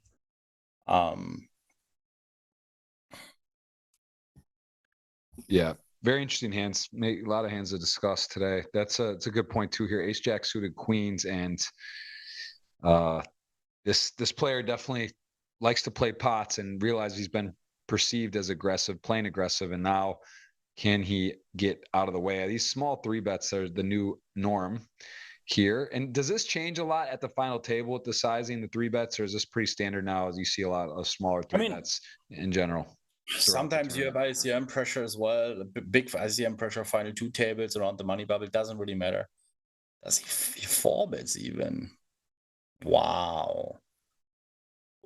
Okay, I'm actually believing there's a high chance he's 4-betting to call to induce jams from ace 4, ace 5 suited. I would be surprised, because if you 4-bet, he thinks his opponent is over bluffing, but then just call, because your hand, you just have him crushed the bluffs. Oh my god, what is this? Hey Jeff, is this a 2009 meta with all 5-bet, 4-bet, 5-bet, 6-bet, 7-bet? I think people watched our pregame show today and got fired up about the odds and all the it was just a little extra pageantry, and people are going for it. But this is definitely a flashback as we see a look at the payouts. 43K next to 55. So the jumps do get moving, but it takes a bit as we see aces in the big blind, and we are down to 8 players today, as this is going to be a very interesting how it shakes out. D1NZV is on a run here, has 3 million chips, as Not much going here. I guess 6-7 suit. And Kieran Machan was due for something because he's been aggressive. He has been 3-betting. He's been clicking. He's been check raising. He's doing all the jazz. And now will he get a chance to chip up as the computer hand, the queen 7 off, as it's known, in the small blind here? See if he is gonna. I also don't think you can fold the ace jack suited there. There was like 120K more for a million pot. You're gonna be flopping an ace or flush draw. You're gonna be flopping a flush draw, I think every 6th time. You're going to be flopping an ace, roughly the same. Sorry. And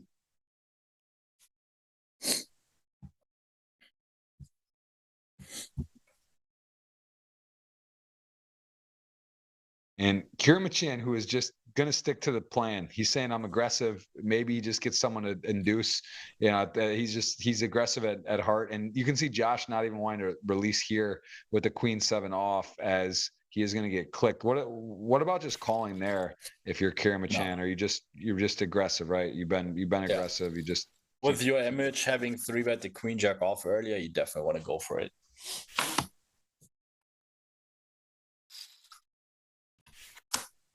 card removal effect in effect there. The aces in the big blind, as we see a couple playable hands here. Ace-2 suited, ace-9 suited, eights.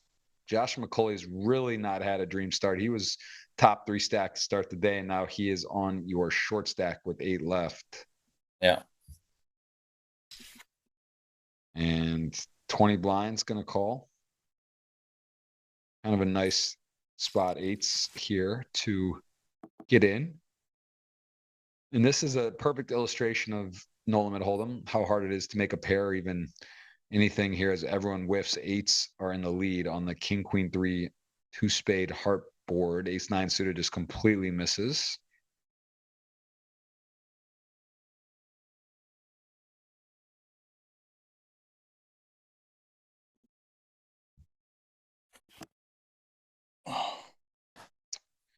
It's tough when you flat there, 20 blinds, ace-9 suited, you don't even have a back door. Yeah. You just have complete air.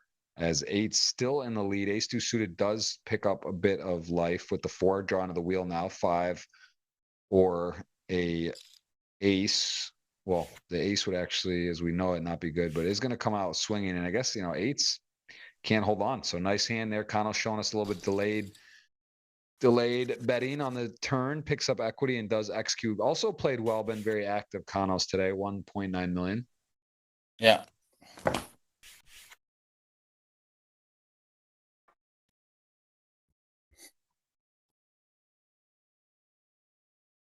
Two tens in the cutoff, and ace-9 in the big blind. We've seen a pretty interesting strategy out of the blinds today, a little more aggression. We did see an ace-deuce suited 3-bet with the ace.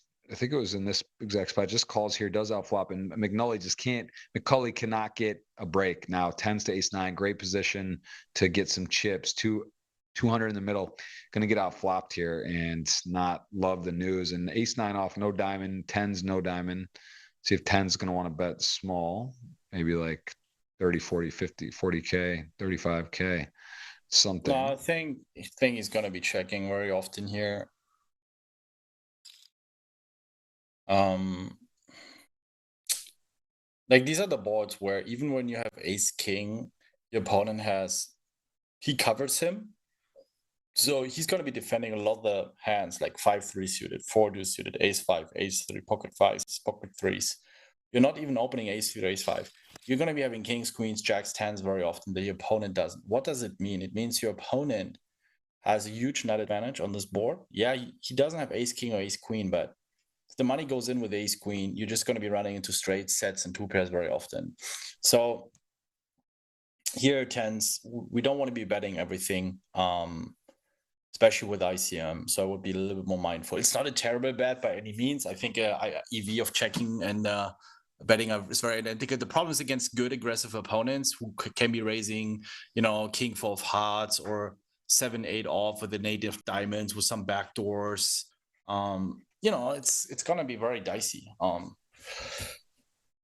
Is he thinking of protection betting against 4-5, 3-4, 3x in diamonds? Interesting.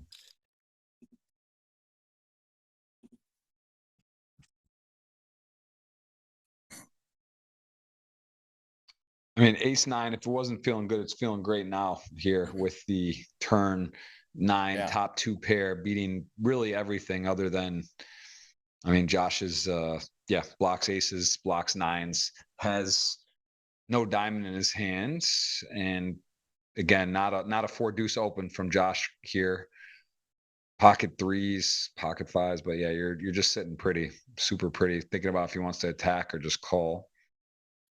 Think I would raise small to 250. Allows us also to bluff him off these thin value bets.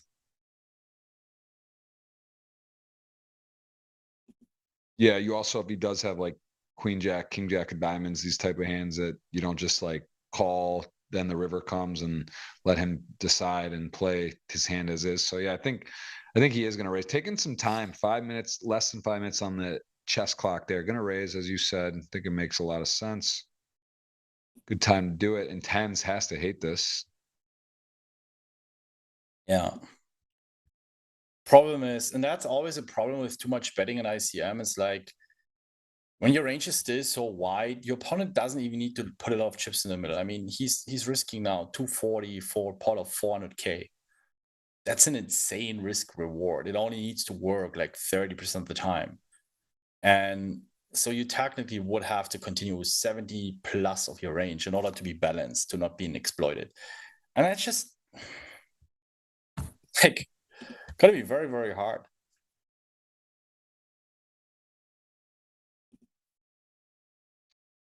Yeah. Yeah, Josh is in a tough spot. This is not fun. Not fun. And especially when you have like such a modest holding where you could just literally be dead. You're basically figuring out, does he have a draw somehow, 6-7 suited?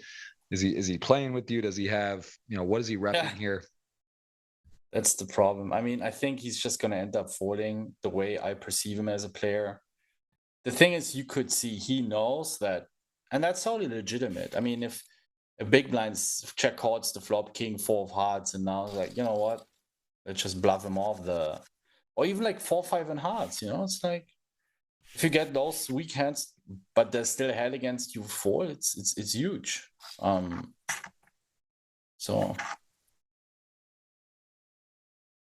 All right, ace four off. Two active players here, Kanos and our player YT, we're gonna call him. Definitely a name I'm not taking a shot at. As we see the ace four, pretty dry flop, ace 9-8 in the terms of what the two holdings are. King jack does have a jack of spades. Is a button open.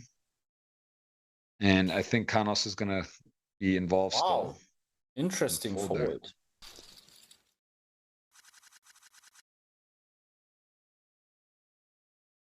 Yeah, a little surprising, right?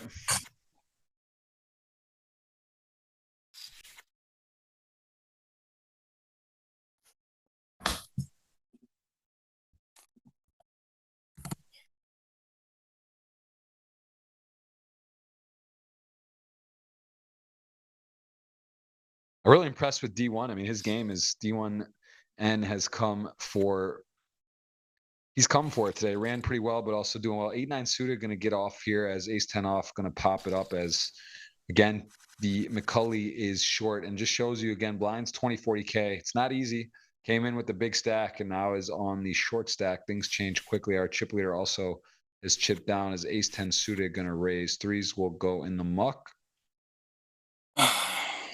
And we are at 23 blinds for Rolle.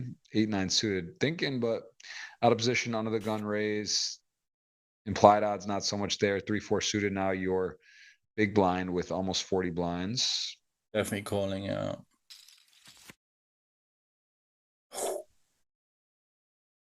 The 4-4 board. Nice. King 4-4.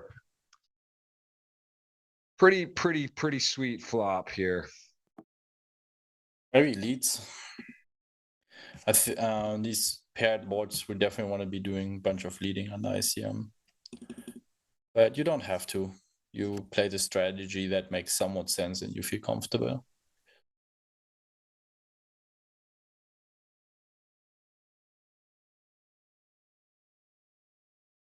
King 4-4, 9 of diamonds on the turn. Yeah, let's see.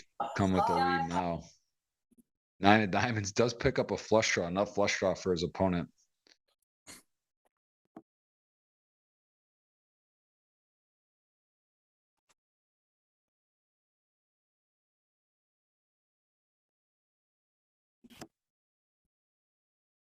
Ace checks it back, does get the money card to improve, and ultimate fish. No money's gone in on the Definitely turn. check again. Interesting. Definitely check again. Don't bet. Don't bet. Yeah. Good.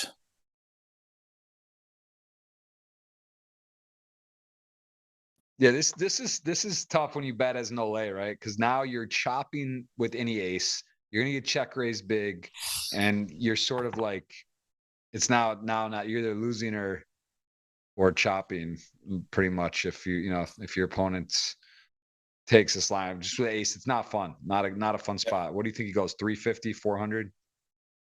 Yeah, I mean, you can bluff a bunch here. You can even bluff like a 9 or a weak king. I think, like, if he checks it to the river, he's just gonna be an ace so often. But I think he's gonna be raising to 400k, 500k. That's too Yeah. small. Yeah, I mean this just looks so strong. But Yeah. what bluffs does he have here? Ultimate fish, though. Well, you want to block the slow played kings, you know. So you just even the king doesn't have a lot of showdown value anymore. You know, just I don't think king would be a good check call on the river. So probably you just raise your random king X. He doesn't believe him. Does not believe Nole is gonna see chips move to his right. And McCauley is down to 11 blinds, just about. Not a dream start for him.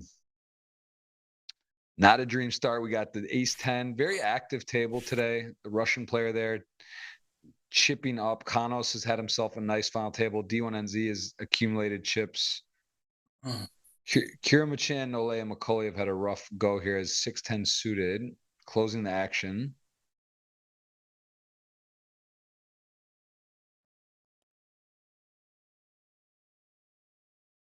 And Nole. Wheel spinning. People taking their chess clock today. Couple around 5 minutes. So we'll see if that comes into play. If it does hit 0, will be 0-0 on the clock, and you have 5 seconds to act each street. Ace 10, 6-10 could be problematic for Nole. Flops mid pair. Ace 10 flops top 2. Flush draw board. One of your picks at risk here, Nole, chipping down. I don't like the pre-flop call. I think it's a hand against a big stack. Maybe it's okay, but the raising range here is super tight. The king saves him.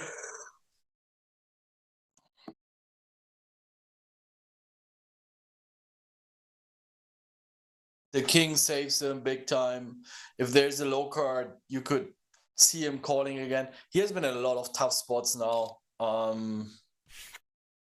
Yeah. I think 10-6 suited would just fold pre-flop. That's not the range we want to be. We're going to be dominated so often, even from the ace 10 offs, king 10 offs, jack 10 suited. So yeah, it's better to defend 5-3 suited in that spot. I would fold, but 10-6 suited, jack 7 suited, 9-6 suited. They look pretty, but they're just so heavily dominated by your opponent's tight range. Yeah. He's not opening 3s, 4s, 5s as in Chippy V, which would be very helpful. So definitely fold this. D1NZ is just playing. I just feel like it's his day. Just seems like everything's working. He's got a nice start. Started in 8th, now in 1st. Won a flip on the river, small one, but got the knockout so far. Yeah. It just seems very comfortable, very, very poised, and is a champion, right? Just as we know, to win events, not easy here, as he has won in the past a title. Trying to make it number 2. McCauley also off a live win, 2 million in live earnings, hit a score.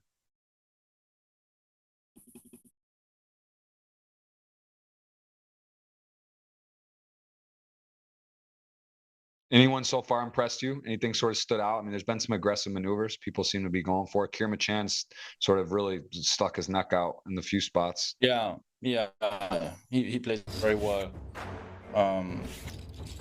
No, I think just some smaller bet sizing mistakes, but no major blow ups.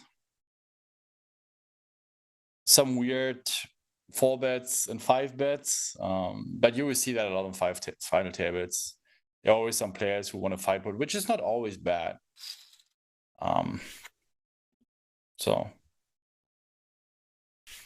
an action-packed final table for sure. People are not afraid to play pre-flop. Definitely not boring poker. Nole is your only champion, former, as well as D1NZ. Those are the two people that have taken first before many final tables. Some new faces that we said relatively unknown. I'd say this is one of the more unknown final tables. Nole and McCauley, sort of the two names I'm familiar with, and then Kira Machan has been here more recently, as we will see. A battle for chips. No one really given walks. I don't think we've seen even much blind on blind. There's been a lot of opens going on in here. Ace two suited. This is going to be frustrating for YT, who's been active, gets a suited ace. They've got a little history. Kano certainly with the dynamic ace queen late position button open versus his big blind here covers, going to be shooting it up. And ace two suited could definitely misstep. Could definitely go for it a bit here. I think it's not impossible, although it does have a very healthy stack, 1.6 million. Also showing the propensity to battle. Ace queen does just flat. Interesting. Very interesting there. Are you surprised considering their dynamic and the aggressive nature of YT, or just decided to keep one in, a little pot control deception? I mean, there are 3 shorter stacks, and I think he feels very comfortable. Yeah, I think it would be a little bit too risky. So that's why he decides to flat. Keep the variance low.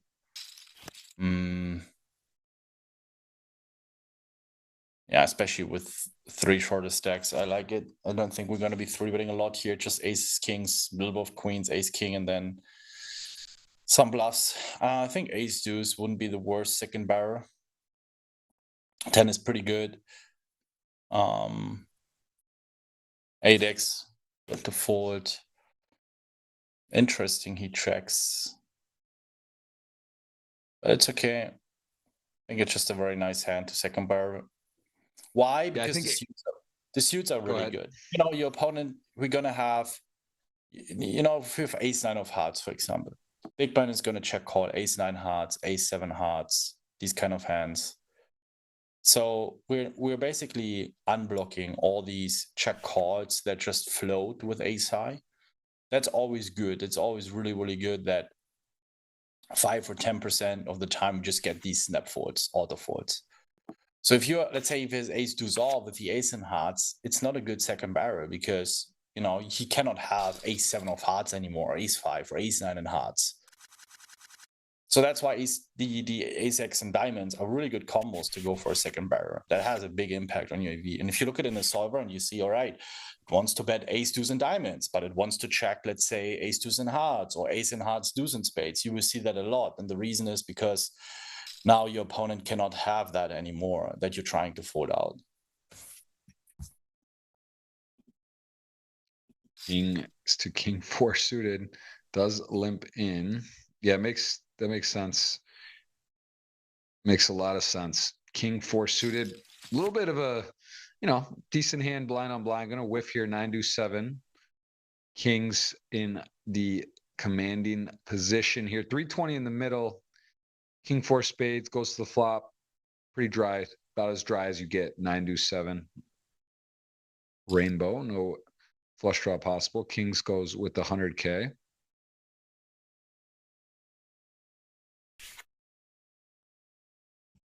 Yeah, that would have been a path. Adventurous would have taken him to some dangerous territory, peeling on the turn, and he does not do that. Cuts his loss on the hand there. Could have been worse. 10 jack suited, playable hand there for the Russian. Jack king off Nole now in danger zone, 12 blinds. 2 short stacks with 2 modest hands, but a lot of players behind to act.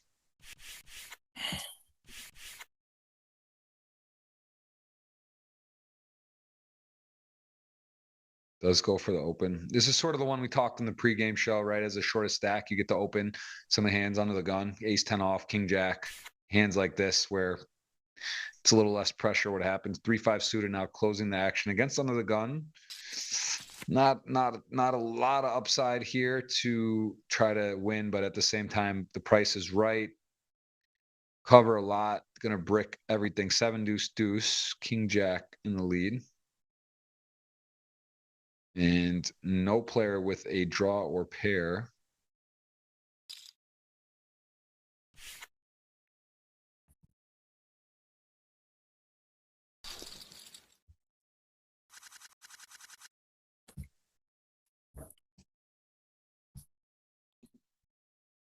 Couple real hands, one real hand. Kirimachin trying to get something going here. Is he going to get to find a customer though with the ace king suited?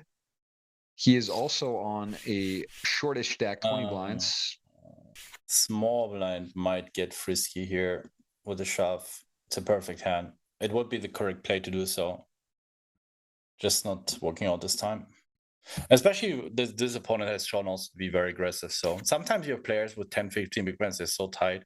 Yeah, I think obviously here it's good that he folds, but you know, if he has king jack off, if he has ace 10 off, you know, you get those hands to fold. I think this would have been a nice hand to 3-bet small, 240k. You can even fold to jam. I think ace 9 off, we probably just fold, if I'm honest. Like in paired ICM, which is part of the Raise Your Edge bundle 2.0, we cover a lot of these scenarios. And you're just so toast against that range, ace 9 off. Just very, very bad hand in ICM here. Let me ask you about Raise Your Edge in the TMC, the 2.0. So when you update paired, because this is something I actually still don't fully understand. Obviously, you made a joke, a reference to 2009, right? With the clicking wars and this and that. When you are doing updates, is it that the solvers have been updated? There's a new, is it population tendencies? What changes from certain ranges and setups that was different before? Is it just the game's improved, people have gotten better, the computer's changing their play? How are you adjusting when you make updates to something like this? I mean, the technology gets better, right? So it allows us to run spots faster. But what we're trying to do is, instead of providing a solver, what we're trying to do is providing scenarios. Because a lot of people don't really know how to handle the solvers. They don't really know what spots to look up and how to run them. And then like, even if you run the spots, you know, your output might not be accurate. Because your opponent's strategy might not be realistic. So we're always trying to be up to date as much as possible with how the population plays, with analysis, and then putting this into the courses that I created. So then showing people, hey, you know, on this spot, you never need to bluff, people are not folding. On this spot, you should be very aggressive. So you start having protocols in your game, you know, and that's a lot easier to execute because you see a spot and you're like, oh, I learned this in Ben's course. I don't need to be bluffing here.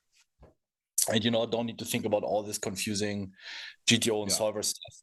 And then paired helps you to practice a lot of these spots, which is our exclusive training tool, practice tool. And you can practice chippy V spots, you can practice money bubble spots, final table spots. We also have a lot of post-flop spots you practice. Again, it's not a solver. It's not like you can put in a spot and then solve it or upload your hands. It's just drilling, practicing in a way that is quite enjoyable as well. Very gamified. Like I do it all the time. When I'm in a cab, I just pull up paired and just like do some quizzes and practice, and super fun battling with the community, and it's a good combination with a course. And we wanted to do this for a long time because it's the ultimate combination, you know. When I started Raise Your Edge, we didn't have paired, right? So in the meantime, we have developed paired, and now it's a pretty popular tool. Again, it's not a solver.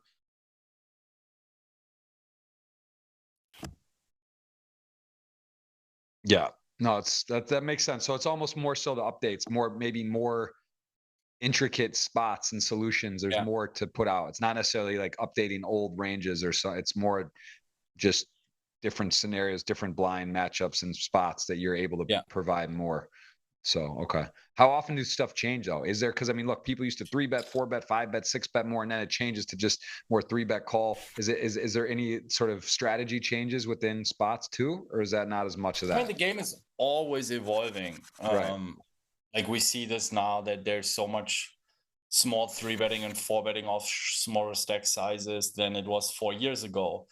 And it might change again because you know, the post-flop parameters we're running it with are pretty limited. And if you can optimize those, then maybe the pre-flop strategies are changing again. Maybe there's more flatting Yeah. going on because, you know, the solver realized it's not so aggressive. So you can flat more in ICM situations than we like. A lot of it's more like a simulation, you know. It's not perfect. It would require so much computing power for running it to 100% perfection.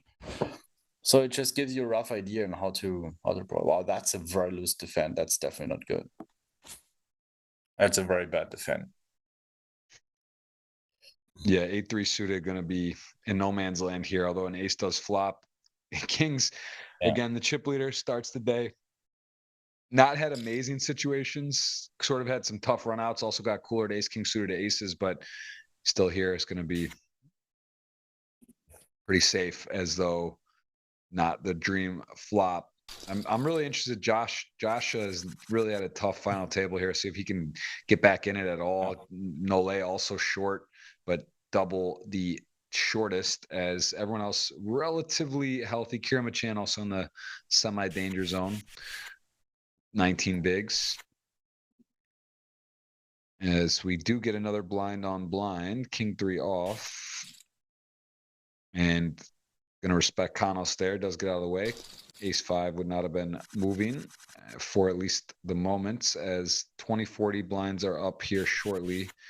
Upper left your screen, you can see that info here. No one with much other than that biggest possible hand, aces, and blind on blind. Now to limp or to raise, you are the 1 and 2 stacks in the tournament. Yeah, I think I would still raise, because now if he raises, there's just not enough dead money in the middle. So I would definitely raise here.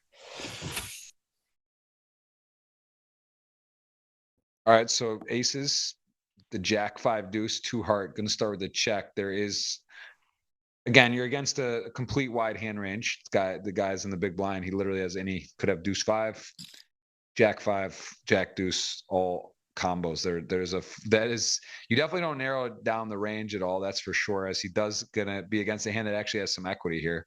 A good amount of equity. The flush draw starts with a call. Turn is safe. King, ace is still in the lead, healthily in the lead now with only 1 card to come. Although again, playing against just a completely open range of hands.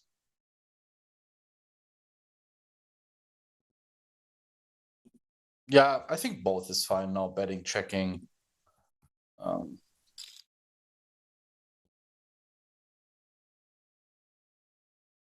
So as played, we'll see the river, what it comes into play, but as played, still going to get some money in here, blind on blind, and be able to kind of have a complete deception hand. And now again, he's just sort of blind to what's going on, but he is getting bets in with the best hand, and he's going to have the best hand on the river here.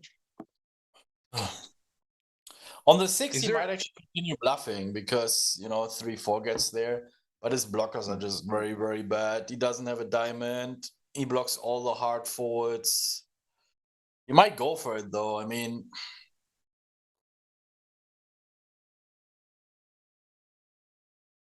Yeah, he blocks the heart, the missed hearts, doesn't have a diamond, does check, white flag, does relinquish and still keep the chip lead. Interesting there. Interesting hand. What is there a sizing on that river that, as played, Kanos folds for? Like 125% pot? Is there yeah, a size that, I overbet. mean, Overbet he would start folding.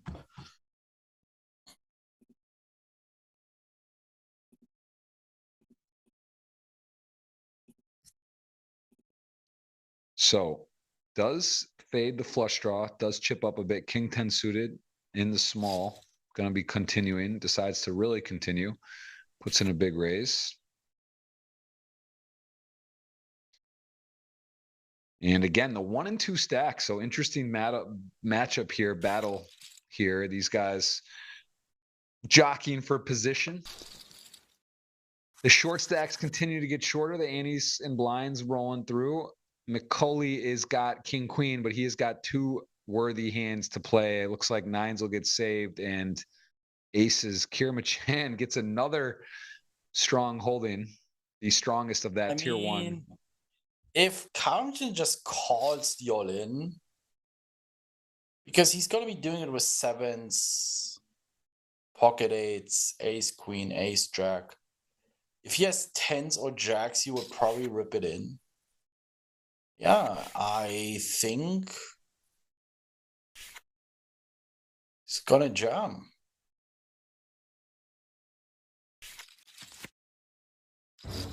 Oh. And the queen king hits top pair, has 5 outs 2 wow. times, about 20%. Nines got out of the way. Needs a king or queen, 1 to come. And won't be the case. That is a GG. Good for it. Good for it. I would have not blamed him for sticking it in. I mean, he's just going on with 6 big blinds. You know, he's going to be calling sevens. He's going to be calling pocket eights. He's going to be calling ace jack. He's going to be calling ace queen. He's probably going to go on with ace king. He's probably going to be going on with queens jacks 10. So he's trapping aces, kings. He's also just calling sevens and eights. So I think it's probably the borderline hand. You know, tens, we go with it. And oh, interesting spot. This could get very interesting. Nines 5 playable hands. Yeah, 5 playable hands. 9-10 suited gets out of the way as expected. Nines in the mix. Ace jack suited, short stacked. Pretty good hand. Ace jack suited here, 7-handed. And then ace queen off in the big.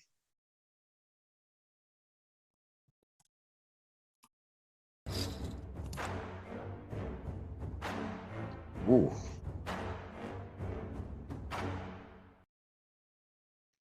Ace queen, I mean, there's the raise, the flat. Bit concerning. You are covering here. You do have the best hand.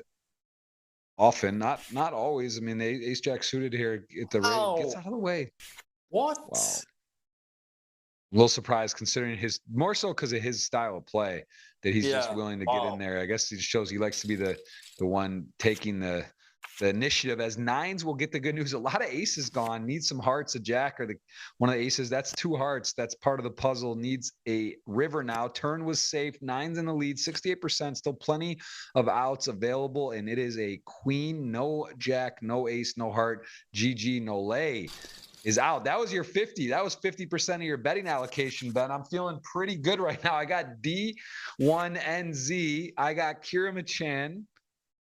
I think I have Kanos, and you have the Russian player Vasily, and you have the chip leaders start Ultimate Fish, right? So you got those 2 left, and I got 3 left. So at a quarter a pop. So it's definitely feeling good. I'm telling you, D1, man, he's playing D1. He's playing above the rim. He has really played well. Blinds are up 25-50K. As we will see 5s in the big blind. Ultimate Fish has had to kind of just sit back a bit. He really hasn't gotten much going here. Sitting all right, though, in third, 5 left. If you have to pick a winner right now, I mean, D1's got the chips, right? And sort of just seems like in control. Is that the favorite? I mean, just clearly with that big of a lead.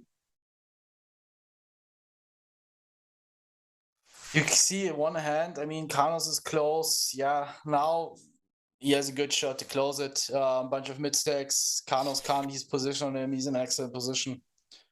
It's gonna take a lot of it's gonna take a lot of bad luck of cards for him.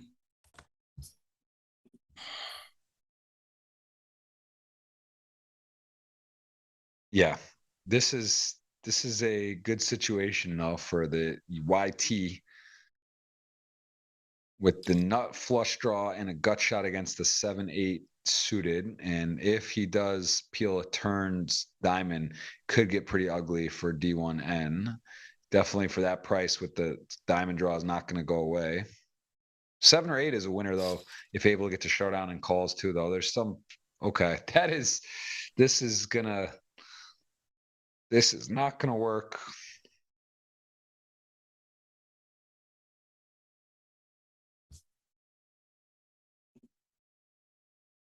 Wow. Yeah. At least in the moment. I mean, I guess there's some version of a call and then somehow not loving it, but I don't know. I mean, like, this is still, you're gonna call, there's gonna be like 700K in the middle, and you're gonna have But $1 you want million to be left. you want to be raising your draws when they're live, you know. And very often he's gonna have king queen diamonds, king jack diamonds, ace queen, ace jack diamonds, and even if you hit your diamond, you're like, are you really thrilled about it? But when you check call, and you hit your diamond, you know, you can still value bet 2 pair sets.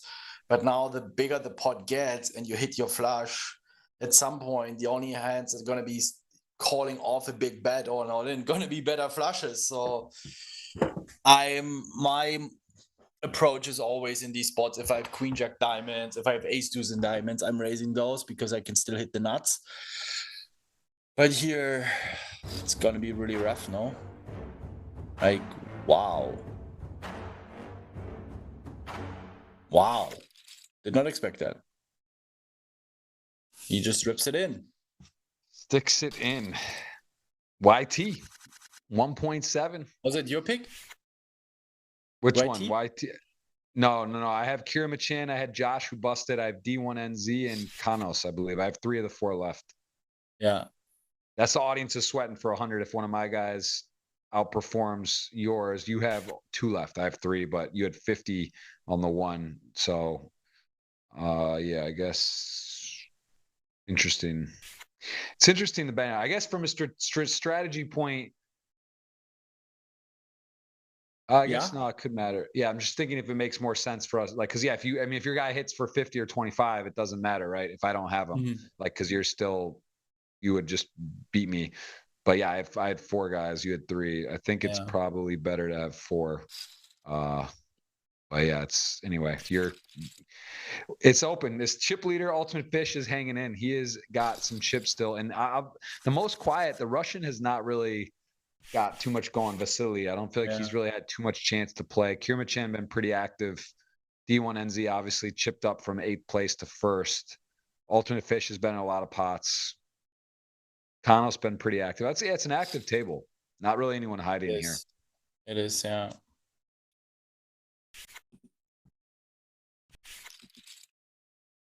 And picks it up. Chip leader 6 left. We'll cue the giveaway. It's going to be to hit the thumbs up and be subscribed to the YouTube channel. That is also part of the Twitter on GGPoker. You guys can still guess the final 3 who will finish in the top 3. The sooner the better, because if it is awarded and you choose the top 3, it'll be by who did it first. So go ahead and get that out. Hit the retweet. Appreciate you guys taking part in this. And then again, it'll be Ben and I based on who we drafted. It'll be a $50 or $100 giveaway. I'll get that for you guys shortly. Hope everyone's enjoying. Hope everyone is going to watch the main event. Super exciting. Some big names left and former bracelet winners. We got the Lena 900 known as Nicholas Ostet. We were looking at that. The leaderboard at the start has won a very impressive amount of money on GG, including final tables here in the GGMillion as ace, king, king, queen. Nice. Kanos just gets out of the way. No, doesn't make a meal of it. No one's super short right now. Everyone over 20 big blinds. Yeah, usually that means they can play like a lot more aggressive and looser because there's no short stake. So you can gamble a bit more. Those who have been joining my free webinar a couple of weeks ago, we were covering this topic, and we actually uploaded the entire webinar on YouTube, so you can check it out. Or we are going through these scenarios. It will really help you elevate your final table game. It's a 90-minute webinar with a little gift for you guys. So you definitely want to be checking this out if you want to learn more about playing final tables and how to adjust all those different stacks and what strategy you want to be playing. It's yeah, it has been very well received. 90 minutes, packed with full value. That's awesome. How often are you doing those? Are those more set times, or do you kind of do them? Do you schedule those? Usually quarterly we run a free webinar. So if you want to reserve your seat, this time we had, because we had it capped to 1,000, and we almost last time we had it 500, and we're full in like at the start of the webinar we're full. So you can sign up for with Raise Your Edge for free, and then you will be notified, and then you can reserve your seat. And if you show up early, the seat is yours. Well, here's one of those spots where we talk about it's important to win uncontested pots, to go and battle for pots, because these are the ones that play themselves. Ace, king suited, queens, pretty much a pure flip, a true flip, a classic flip. Who is good? This is big for me and you too. Queen high, Kira Chen is in trouble, dying dead, ace on the turn, and that is going to make things a little more interesting as my player is super short. And Kira Chen, who came in, I believe, as the second overall stack, is now in a lot of trouble with 6 left. So, and we will have a mystery hand coming up here. Let Ben play. Been a while since a mystery hand. We're bringing it all out, all the tricks. Pre-game show. We're going to talk a little post-game on the results. We're going to see what happened. We got giveaways, a new way of doing it on Twitter as well. I got my pin tweet. I didn't even put that out there yet. We have so much. What is a mystery hand? What's happening? I don't understand. A mystery hand is going to be when one of the players' cards are face down, so you get to play. You know, like those they used to do it back in the. But it's not now because I can see both whole cards. No, not yet. It's coming up. I'm giving you a heads up that we are going to have them today. Audience by request has been asking as well. They like those. It's fun at home to play and guess a bit what's going on. So we won't do it all the time, but we will have a few of those a show. And Ben gets to talk us through and make his predictions. I feel like we know these players pretty well now. We've seen a lot from them. They've been very active. No one, like I said, not one player here has been hiding. We've seen sort of a strategy implemented, enough sample here where we will get to see that. And I do have a tweet for you guys as well myself. We got a lot of giveaways. We got at least 3 giveaways today. I know that. This is a $50.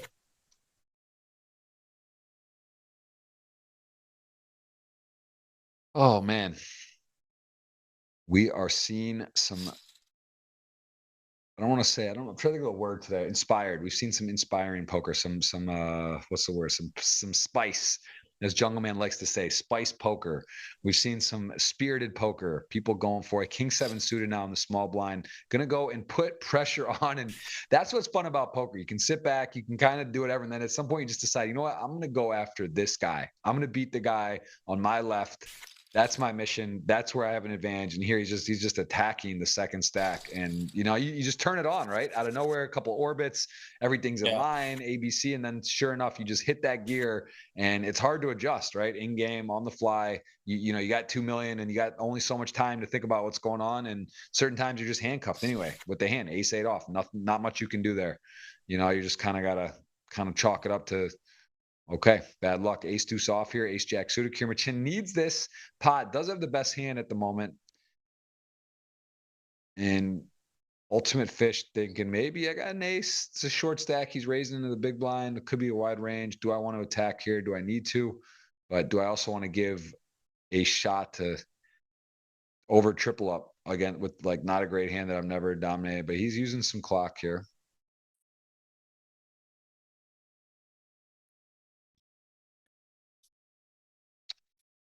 Ace deuce off. Does call. Okay. Closing the action there effectively.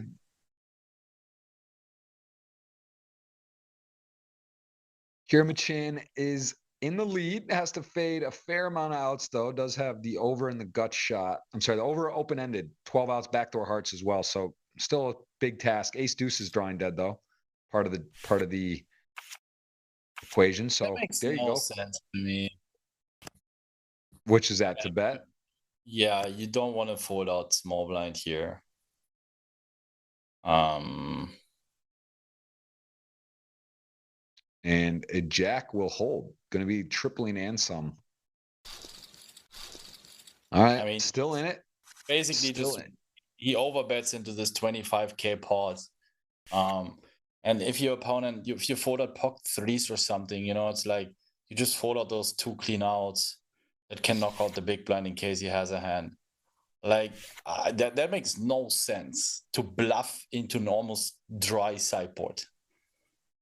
Like it makes no sense. You want small blind to be in the hand to check it down to the river. They both realize 4 cards.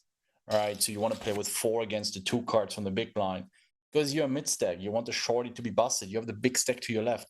Now, I mean, it wouldn't have changed anything, right? But what if a small blind, I don't know exactly the board, would have made runner straight or runner 2 pair, or you know, he has a king 3 off or king 3 suited, hits his king, you know, it's just Yeah.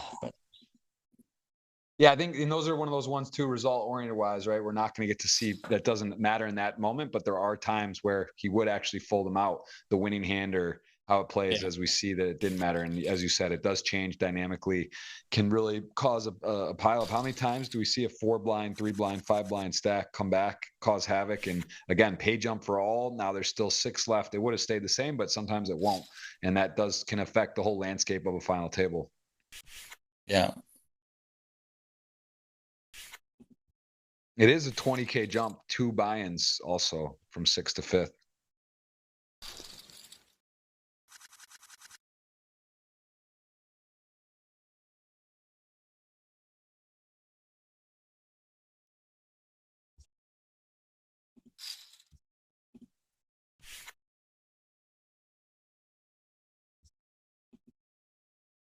Ace king suited again. Kirmachin, here he goes. He's going to get to C5 for a shot at being way back, and he's even going to catch the king 8 off and the blinds. He's getting like a triple up here almost, right? 105, 155, 180, 210 in the middle, plus his stack on the pure flip. So this is complete value. He'd have a huge, he'd be right back in it if he's able to win this flip. But he won't. You're not feeling this one? The king's out, I guess, right? He's got hearts. He's got heart. He came in second. He's part of my, he's part of my team here. I'd love to keep him involved. YT, man, he's tanking. What's he thinking, to raise or call, or what he's doing? He's not loving the under the gun raise, but again, the chip leader kind of have to discount that. I think what his debating, the min raise or call. Yeah, I think you want to min raise. You know, you can do it with pocket 7s or pocket 8s, with ace jack off or something like this, or ace queen. Probably not ace jack off, but you can click it, and then in case under the gun wakes up with a hand. But jacks is just like, I think if he jams 10s and 9s forward, but if he clicks it, you know, under the gun, might think, you know, just try to get him off that hand. And I don't know, it's a weird spot. I don't hate jamming, but I also see merits for 3 min clicking. Yeah. All right, fair fight. As I we said, a lot of money in the middle. Kirmachan needs help, or he's going to be out. Now he needs running hearts, running straight, which he couldn't even make with the jack. So he needed running hearts or an ace or king. River, please. No, he is out from second to out. This is Not crazy. even A lot of close, 10s. This not reminds even me, close. oof. That was we needed one more 10 there, like that sick, nasty 250K 10s to ace king where it ran out. My buddy Hook there got 4 10s came out, and he lost with his 10s to ace king. Was pretty sick. That is not going to be the case. We're going to be 5-handed. Going to cue the giveaway shortly for the $50 or $100. That's going to be a keyword. You got to hit the thumbs up, be subscribed to the channel here, as we will again have 2 tweets available for you guys. Can tell you that later one more time, but I've already mentioned it. GGPoker's tweet, guess the winning order, and then my Twitter, it is up as well for the live now. And we have got a lot of people here today. Join us for the pregame show. Appreciate that. If you guys want to go back and look at the analysis beforehand too later, it's kind of fun. See the stacks, see what we talk about, see who we predicted to do well. And then here we do see our 8th place start of the day in first, currently in the driver's seat, unknown, relatively unknown, new player. There is Ultimate Fish, who is in what? I mean, it's really tight. We got 1 big stack and basically 4 very even stacks.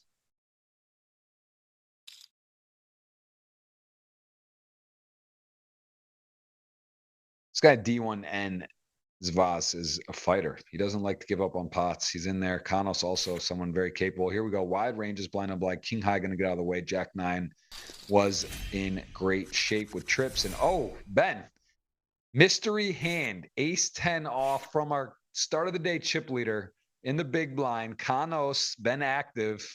We got two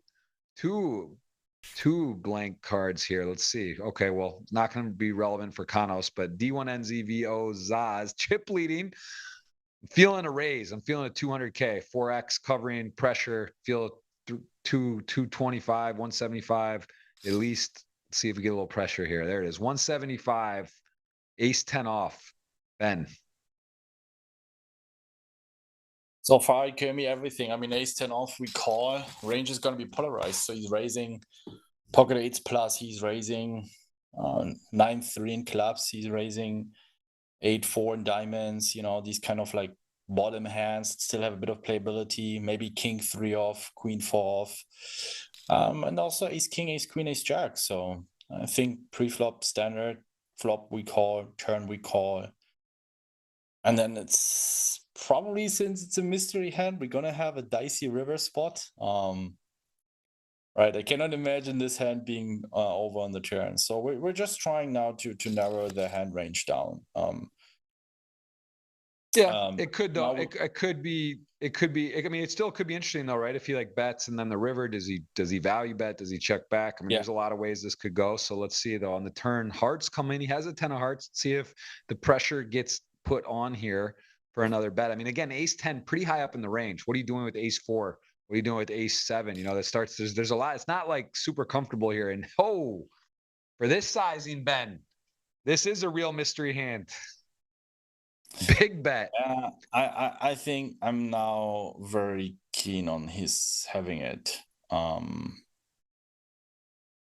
And he's going for max. Could be an ace deuce as well. Could be in pocket eights, which I think it checks the flop maybe a little more often. So either he flopped it, ace deuce offsuited, makes a lot of sense. Random. Tell me about 7-9 of hearts or 10 jacks, these heart draws, and would they play pre-flop the same though? Is 7-9 suited gonna be 3x? Yeah, but he wouldn't do this now. I think you remember the ace queen hand earlier. Yeah. You know, unless he's now on the next level.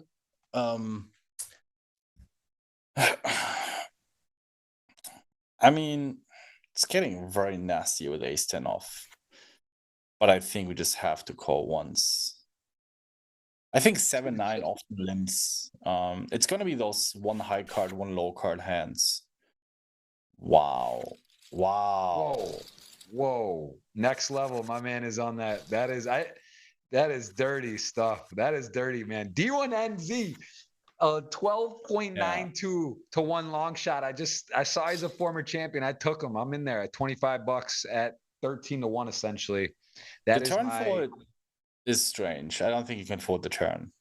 River, what would he have done on the river? What was he call? I mean, do you think is D1 shoving off the river or no? Was that a second barrel and shut down if it's just like a 3 on the river? Not necessarily. You would have given up some rivers, but. And I think we saw 9s fold, and now we got aces who is getting attacked here. And is this we might see another clicking war. Or what would you flat with this size in this spot sometimes, or no? Is there not a lot of flatting with this size? I would not. No, just 3-4 bet. Wow, he calls. Very interesting. I feel like with these dynamics, it's not a good spot to slow play now. I do think lately, noticeably, that there's less flatting with aces on these type of spots when you get re-raised, but he does it and he's out of position.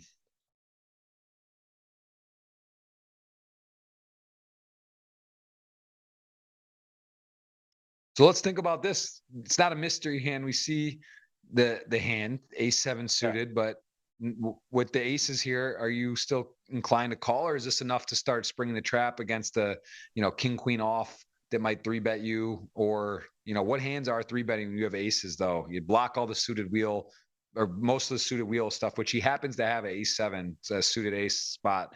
But do you like to spring the trap there? Or you just stay with the call as played? No, just call. Because in these spots, the 3-betting range is very high card heavy. So he's 3-betting ace 4, ace 5, ace 6, ace 7 suited, maybe a king 6 suited, you know, and usually he's flatting the ace queens, king queens, jack 10 suited very often. He's never going to have jack 9. He's very little going to have king jack. So this scenario we see is happening a lot here. And very often the money goes in against kings on most runners anyway. If he has queens, we're dead anyway. So there's no point in raising.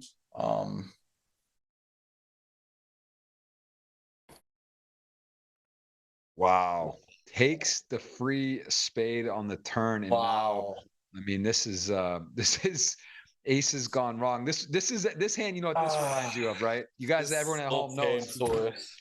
You know which hand I'm thinking about in the main event, right? No? Adrian Mateos, who put on a clinic.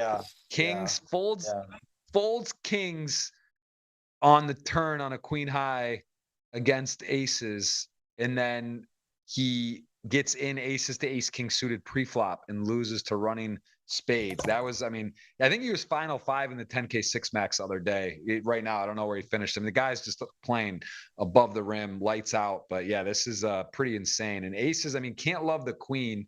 Going to be more concerned about that. Of course, the possible flush comes in, but he is going to bet and get shown some bad news. How do you like Kanos to check the turn when the queen pairs and then he picks up the flush draw there? Do you like that? I think it's, just check. You don't want to face a check raise. You want to realize your equity.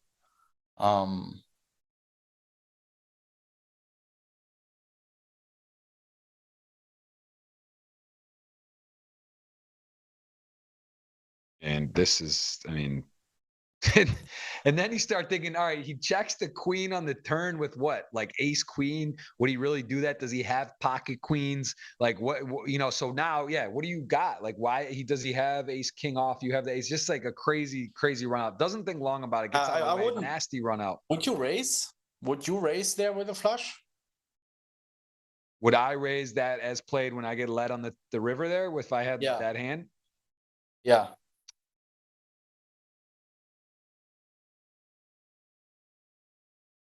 I think I might, but I not always. I mean, because you do lose to the boats, tens. He was a 3-bet pot and he called, right? There's some hands, but you don't lose. Not many hands you're losing to, right? Boat wise, what you would just call? I guess what do you get called by if he's folding aces? Yeah, that's the thing. I don't think you can raise there. I mean, historically, I'd say obviously my game a little more conservative. Maybe I would just call in that spot. Just also thinking I think like it's that. fine. I think it's You need more than 50% against the calling range, and I think if he calls, most of the time you're going to be looking into a boat. I actually, like, tell me which hand's going to be calling and all in there that are not the boat. Like maybe occasional trips or weaker flush, but it's just like king, jack, and spades.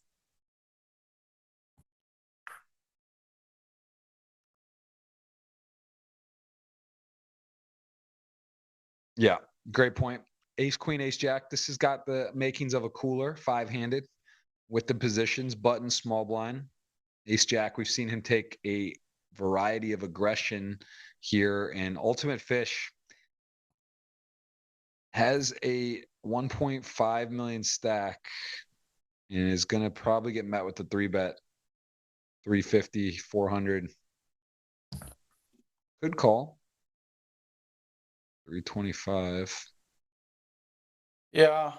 The thing is, in these spots, there's a lot of 3-betting from ace-x. So, you know, you dominate ace-jack, you dominate ace-5 suited, you dominate an ace-10, you crushed against ace-king. So I would just call and play post-flop.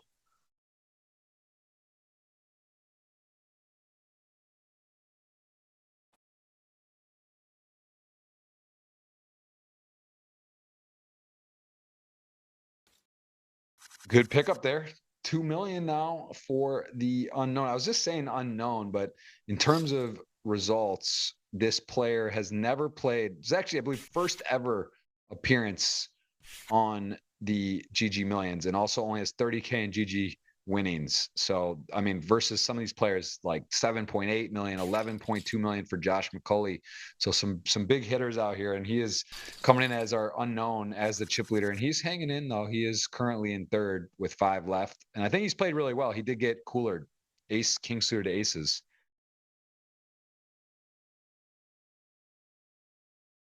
Excuse me. Also did have that nasty straight where he turned he had the 8-9 against ace-7 of diamonds. A diamond came in on the river. He's made some pretty good decisions in spots where he's had to make folds, and he's relatively played quickly.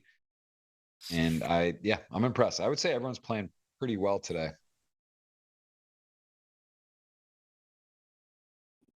Yeah, I think the biggest mistakes that happened, it's like defending from the big blind. Also the ace queen, I didn't like the jam. I think just we have position.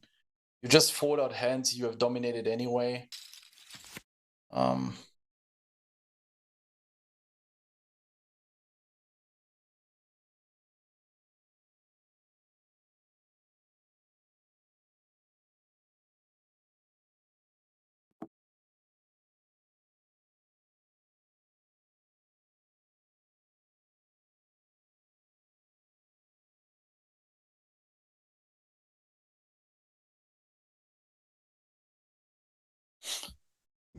Queen Jack, this is a nasty board. I'm actually surprised Big Blind doesn't lead. This is a board where you can do whatever the fuck you want. If you have a Queen Jack, if you're Jack 10, if 10-9, you can lead it a little bit because you're so well protected. You have 4-2 suited, 6-4 suited, 6-2 suited. You have 3-5 suited. You have so many high equity draws. Ace-5 hearts, King-5 hearts, 7-4 on hearts, 7-5 on hearts. And apart from the over pairs, Big Blind never has a pair, right? Maybe Ace-6, King-6, yeah, sorry. But so, and also he's going to be open raising very Broadway heavy, Queen Jack off, Jack 10 off, 10-9 suited. He's not necessarily opening pocket deuce, pocket threes with his stack size anymore. He shouldn't. He's not going to have 4-5 suited. He's not going to have 6-4 suited. So, and Big Blind at least is going to have 2 over cards. Plus, he's still going to have all these nutted hands that Button doesn't have. But he doesn't. It's okay. You don't need to lead everything. Easy to overbluff.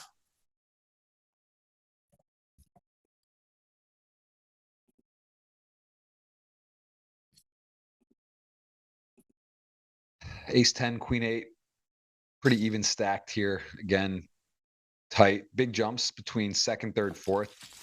Russian player shorter. Queen-8 going to check back as you expect. Sort of a hand happy to get to a flop with, and does outflop Ace-10. Very bad board for Ace-10. Yeah. Yeah, Ace-10 off, no heart. I mean, about half pot. Exactly. And yeah, it sort of sucks. You go from like almost trap level quality hand, like a very strong holding, to can't do much to continue, as just going to get out of the way there though. As a 5-handed match goes on, we got plenty of stuff for you to partake in. You still can guess the winners on GGPoker's tweet. You can see that and enter. Top 3, make your guess, as well as my Twitter, Jeff Gross Poker. You guys, there's a few giveaways pending, including a $1,000 giveaway, which is still pending from the WSOP main event. Was hoping to win, give away 1.5 million. That was my hope. Didn't work out, and gonna give away 1,000 instead. That's also live. We got plenty. That's what we do on here, Ben. We got pregame, we got postgame.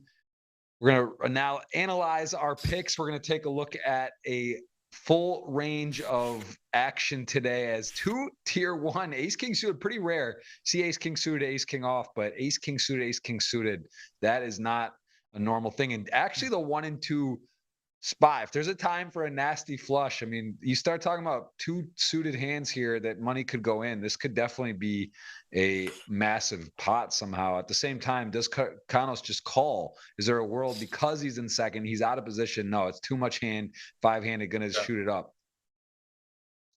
Yeah, I think he should just click it to 780 or something, because Kanos if he has 3-bets, it's going to be an off-suited ace or suited king.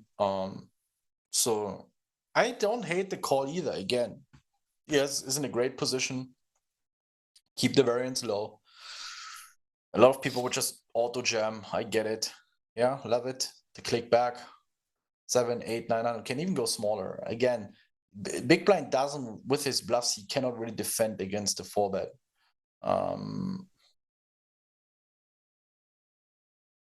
Curious to see if he clicks it to like 1.4 million. You know, he just strips it in.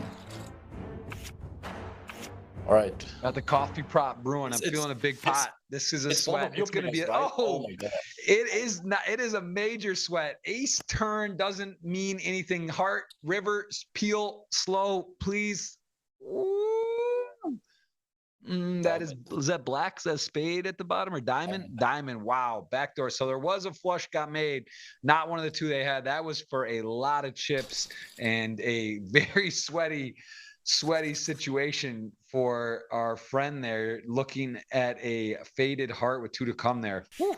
Big pot avoided. Everyone looking for a collision there as we see the action will continue 5-handed.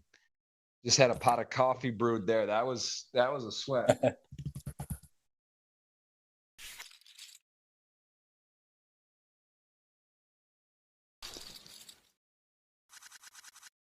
What part of the world are you watching from? I see a very international group. A lot of thumbs up today. 200 on, about 800 watch. That's a strong ratio. Appreciate that. And Taka's going to head out. We got some friends in the chat. Guys, let us know where you're watching from the world. Ben's over in Europe. I'm in Brazil. Got an international audience. We got ourselves a very interesting final table. Relatively unknown, respectively, to the normal, I would say, field. And that may be a bit of summertime, a bit of WSOP people over there, but we definitely see some a little more less household names. There's some great players nonetheless today. Seen a lot of great play and some people that I would say was impressed with. Maybe I've seen a little bit before, but got to get a little more hands under their belt repertoire today as we see the 10s 3-bet 5-handed, got the hijack cutoff here, and king jack off does get out of the way.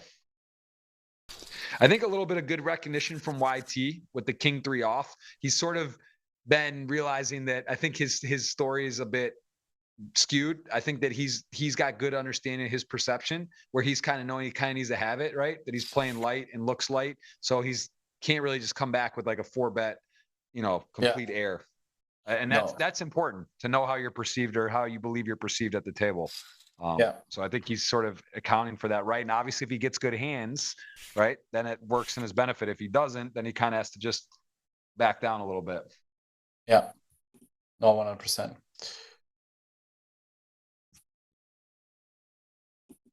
A9 unit, the Russian, pretty patient. He's like, hey, I just got to pick up some chips. Now I'm opening king 9 suited. The chip leader conveniently 3-betting me, does have aces on the button. It just seems too convenient, but he's got it.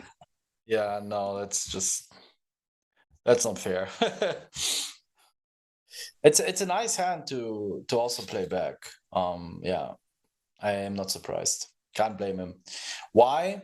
As we had it earlier, so typically in this spot, the button doesn't really want to have a 9 or 8, right? Because here, hijack is going to open raise ace 9 off, a king 9 suited, queen 9 suited, jack 9 suited. All of these hands just auto fold. So now, if you have a king 9 or king 8, like the button shouldn't be bluffing a lot with, 9 or 8, but the button should be bluffing with like an ace 4, a king 4 suited, these kind of hands. So now for you 4-betting, it's actually a little bit better in a lot of these scenarios to 4-bet bluff now with a king 9 or maybe an ace 10 suited. Also, the thing is with a king here, you still block kings, you still block ace king, but you also unblock a lot of ace 4 suited, ace 5. The button is going to have more bluffs from an ace than actually value, right? Just aces and ace king. Ace queen jams or calls or whatever. Wow. He's going to go ahead and just finish off. You don't often see the click that induces the last light shove. King 9 does flop equity, a bunch of it. Needs help fast on the river. Can he get there? It is a 9.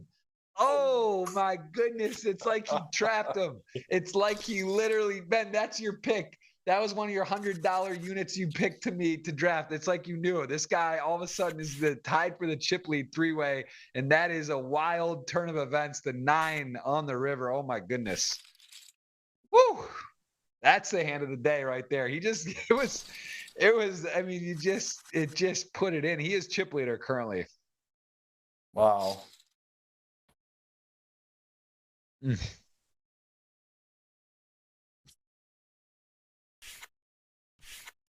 Man, I just put the coffee on. That's just late over here too. We're watching. We got a lot of people. Look, we got an active chat today. Appreciate everyone saying hello. Jeremy Grayson in the building. It's a man that knows how to play poker. Doesn't miss much out there. Watching the content, taking it in. Raise Your Edge representation in the building. We got a new ball game. Let's see if the Russian will find with the newfound chips Vasily, if he's going to start getting more active. He does take one off on the button there with the modest holding. Queen 4 off, ace queen. We got some, everyone's got chips right now, 30, 60K level.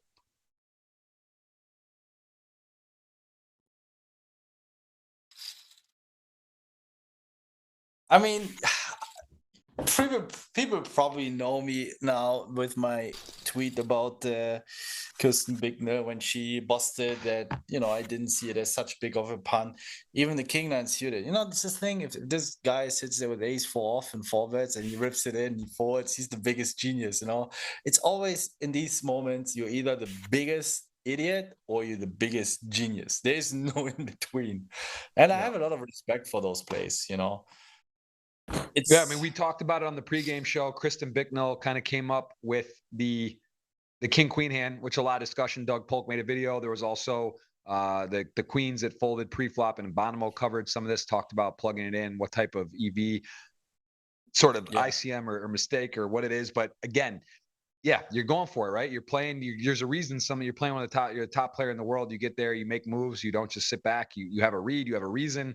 The sizing, the moment, the tempo, the prediction. Maybe you level yourself. You literally open and say, if I get 3-bet here, I'm playing back. And then you just get in this spot. And sometimes they have it. And that was he committed. He decided to follow through, and he did get there and take it down. As ace king here doesn't get a great flop either. Ace 5 suited, not flush draw.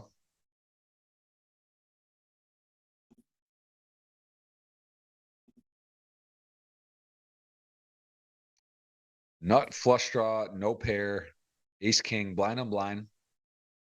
Weighing options, 400K. ICM is interesting as all players have healthy stacks right now. No one's super short. Jeremy Grayson supports the go for it. He's on it. He's on team rip it.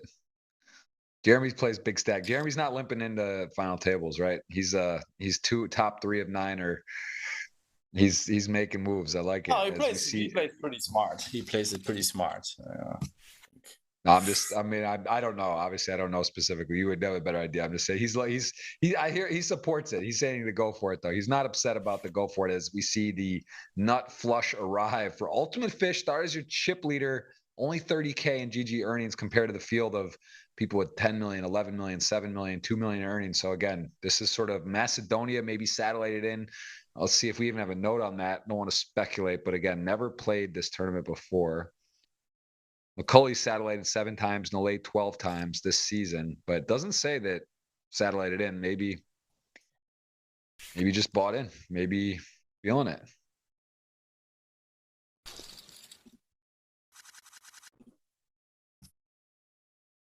What's your schedule coming up, Ben? Poker-wise, I know you've been overly focused on Ascend, the esports, and also Raise Your Edge, the updates, and doing a lot. Are you going to be playing any live stuff at all coming up? Are you going to be playing more online? What's your streaming schedule for Twitch? What's your sort of next couple months look like?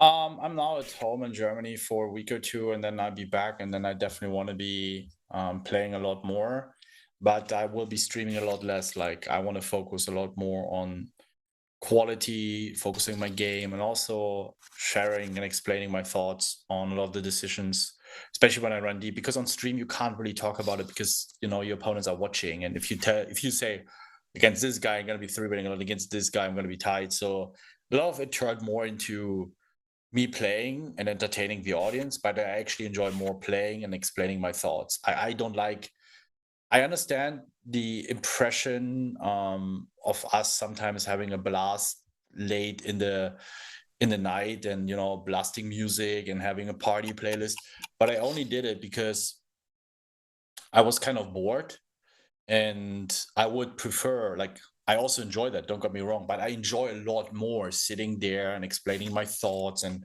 talking about different scenarios. I enjoy that a lot more, but when I stream, I can't do this. So very often when we down to 2 or 3 tables, it's boring as fuck. You know, if you play 20 tables plus, I'm like, all right, let's just blast some music and we have at least a good time, you know? But yeah, I will be streaming a lot less and just trying to provide better content and value for our community in the Raise Edge 2.0 platform in our champions tier. And so they have access to very exclusive live content or live play content. That's awesome. We just saw a hand there. Shot clock at 0 for I saw. and also 7-9 off. Just took a spot, got Jack 10 suited to fold. So again, now he's got chips. They say it's not fun until the bunny's got the gun, and things are switched around here a bit. This is now going to see a little more of a situational change. I think that we've seen him be kind of quiet amongst the group. Now has some chips and went for it, and here we go. 10's going to open up as we are 5-handed and wide open. These odds are anyone's guess right now, pretty even throughout the tournament. And D1NZ would have ran away with it for a second, right? Would have had almost 6 million, would have been in a really good spot. Now all of a sudden it's sort of just tied for the chip lead. But again, up stuck. That's so much what tournaments are. I know myself, I can feel it, like the motion. You know, it's like funny in tournaments where you'll have like 100,000, you're down to 20 or down to 30, right? And it feels like the world's over if you start with 10,000. There's times where you start with 10 and you're down to, you know, or you're down to 3,000, you get up to 8, and it feels like you're, you know, king of the world. I think that the mentality you really can't explain in like how much that happens, right? How important it is being up stuck, being locked in, being able to take. Elliot Rowe talks a lot about it. A new position, right? Every hand's a puzzle. Every situation, things change, stuff happens. You're not always chip leader, not always short stacked, and you got to be able to quickly not only realize yourself, but what's happened around you, because you have your situation that's changing, but others are changing. And how are they thinking? How are they feeling? How are they playing? How are they reacting? And the chip leader now has no time bank on the clock, the chess clock. As you can see, some other players are all getting kind of lower today, right? This has been, see, 7 minutes for Kanos, but 2:30 for Ultimate Fish, 3:50 for the Belarusian. And we may see some other clock stuff come into play here as it's kind of early. That's early 5-handed for a chip leader too, for the clock to hit 0. This is definitely definitely. Yeah, I don't remember so much tanking, to be honest. Which spot did he tank so long? Well, you know what? I think because of the delay, like when we start our broadcast, there have been some hands at the final table, I think is how it works. So maybe there was like some people are down to 8 or 7 minutes already, or 9 minutes. So maybe there was a hand or two before we kind of got to pick up the action where the clock was already used, because they all don't start at 15 once the broadcast starts. Okay, that makes sense. So that's where I think we maybe didn't notice his was lower than the others. But yeah, there wasn't like an unreasonable amount of time today. Colin Capone, what's up, my friend? Good to see you guys. Let us know again where you're watching from the world. Please enter the giveaways and guess the top 3, your podium. Put it on GGPoker, their tweet. Get a chance at a $100 ticket. If you don't have a GGPoker account, maybe your friend does. Gift it, split it with them, have some fun. It's also cool to guess. A little easier now to guess when it's 5-handed than 9. Instructions are there.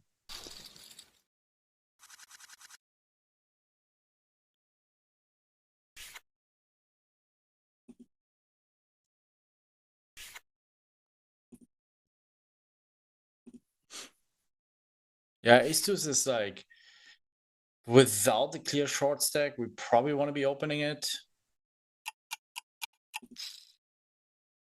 That's something we have done in the ICM where we're not like crazy. We have been going into the scenarios and then we looked at the same scenario and we just changed the stacks. So we would keep the same stack of hero and then we would just change some of the other stack, add a short stack, remove a short stack, see how our ranges are changing when facing an all-in. Do we start calling wider? When do we start calling tighter?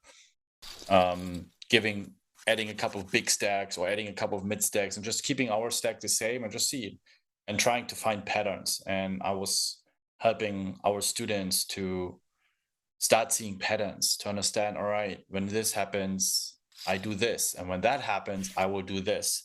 So instead of just trying to learn simulations and solvers, you start understanding it. You know, it's like in math, you are at school and you don't understand what you're doing, but at some point it makes click. You have this aha moment. And this aha moment, I was trying to help our students to see that aha moment based on a couple of patterns that they recognize. And then, oh, I know in these spots I can be a lot looser. I was way too tight, or here I'm actually supposed to be a lot tighter.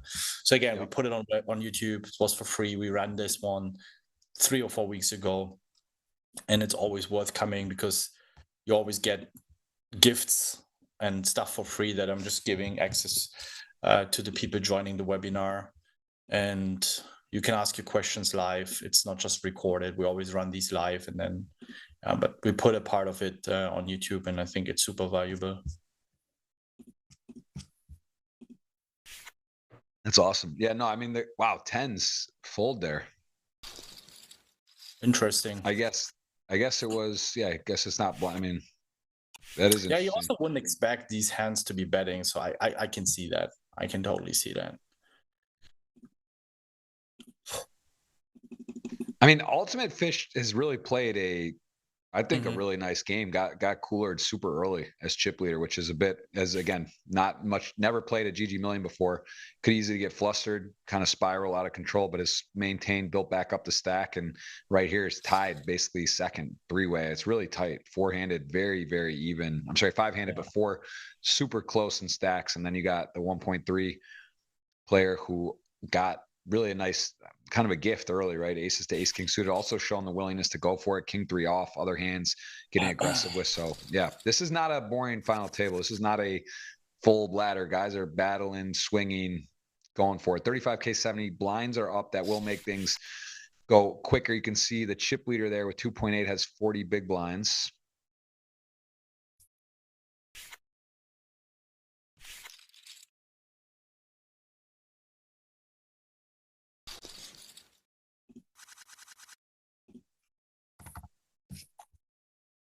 I got a lot of notes today.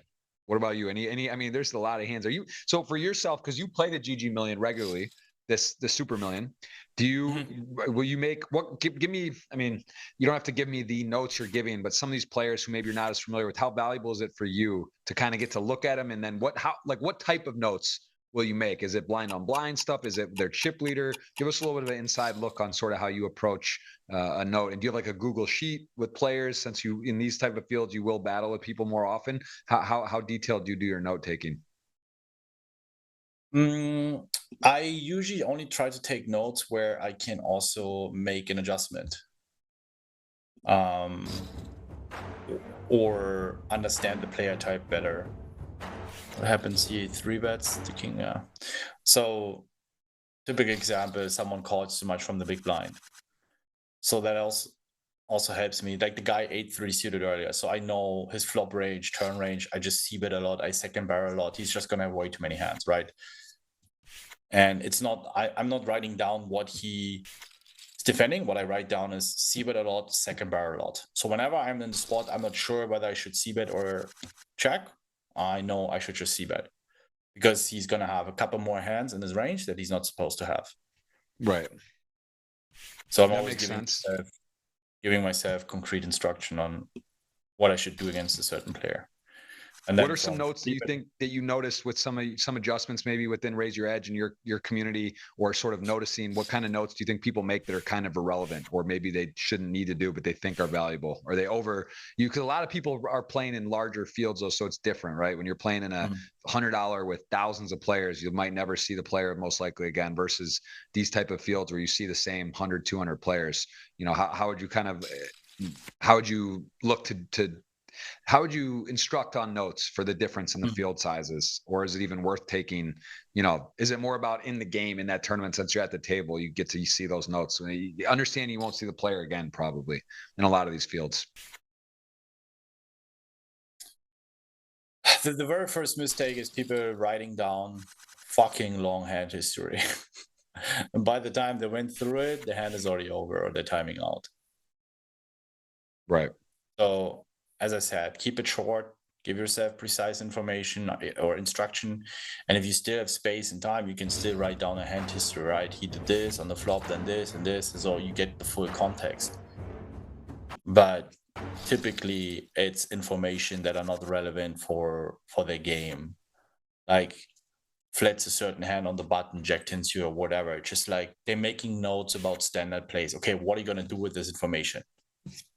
You know, you want to, and also take notes on things where you know how to exploit that. If you just take a note for the sake of taking a note, you know, the best are always river calls if they make a crazy hero call. But also then, are you really looking into the spots? Are you really note locking? Do you understand when someone calls too much, how wide you can expand your value betting range? Do you know how many bluffs you need to remove that maybe you shouldn't be bluffing at all? Like, you also need to study the spots. It's just not about taking the notes. It's about then, all right, what if I face this player type? Also something we have an ICM paired. Where we have final table scenarios against opponents who don't 3-bet enough. And we have sims where even as a mid stack, you fold ace king off against a 3-bet. In other spots, you 4-bet the full range. Wow, he went for a huge 3-bet here. I guess it was basically committal. Ace-9 suited decides to take a stand. It is a reasonable spot, but man, I thought the 3-bet size was huge for his stacked pre-flop. He does get it in. Big favorite going to the river, and it is ace-king going to make the nut straight, and that is bad news for our former start of the day chip leader, down to $1 million, now short stacked 5-handed. And YT gets his man again twice now. He is doubled through. Ultimate Fish this time got it in good. Ace-10 suited. He just found the chips. It's 5-handed, and he is going to call. I think that makes sense. Pretty nice hand to call on the button. Although this is a not great spot now. Yeah. And whatever it is, like whether it's with us with Raise Your Edge or with Upswing, I don't really care, right? I know Upswing Poker also has a lot of great tournament content. That you understand what you need to do if a certain player type deviates. You know, he's a calling station or someone that never bluffs. Do you really know what strategy to play, or are you just randomly guessing?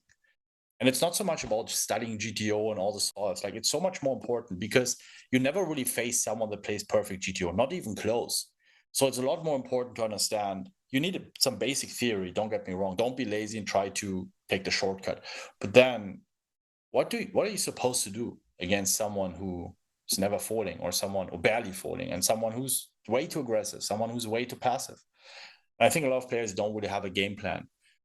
And that also helps me in the downswing. I have a big downswing this year, but I work on a protocol. So I'm going to do this, and the harder my downswing, the more I'm working on concrete instruction for my own game. So what is so painful in the downswing is we feel helpless, right? We feel exposed to external forces, bad luck, right? The poker gods, rigged poker sites, or whatever the bullshit people are thinking is going on. But you're giving power away, you feel helpless. That's why it feels so devastating. A good pro, he takes action, responsibility. He's like, all right, I'm going to work on my game, and I want to regain the power. And that means let me find more leaks in my opponent's games, things I can exploit. So I go into the session. I know exactly, okay, what I'm going to do, either against specific opponents or against the population tendency pool, or own leaks that I worked on myself.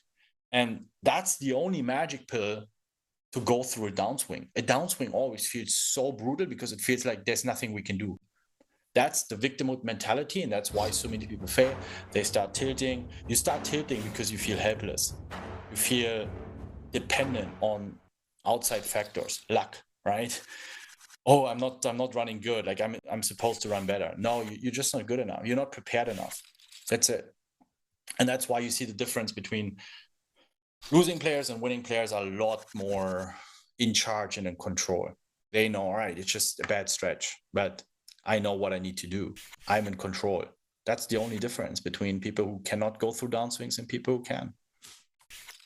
Yeah, no, it's powerful. It's true. It's so mental, and there is a lot of, I've noticed in myself in business life, in different situations. That is the big part about taking accountability. It's very easy to blame other people or things that are for your own situation or reality, and it's, a lot of times there is luck, there is things that come into play that can cause things to deviate or things to happen, but ultimately, you have a choice, right? You have a choice to show up on time, you have a choice to not be on your phone, you have a choice to play less tables, you have a choice to take better notes, you have a choice to study more. There's a lot you can do to control, to help your outcome. It's very easy to say I got unlucky or this happened or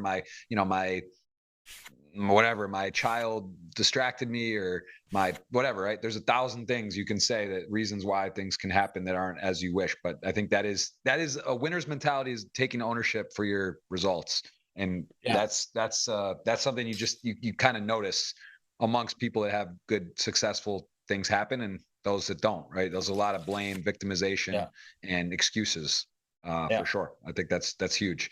And it's easy. It's also easier to just blame someone else or something for your results. Like it's just, it's easier to do that. Yeah. And luckily there are enough players who think they don't need that, right? That's what makes poker so profitable.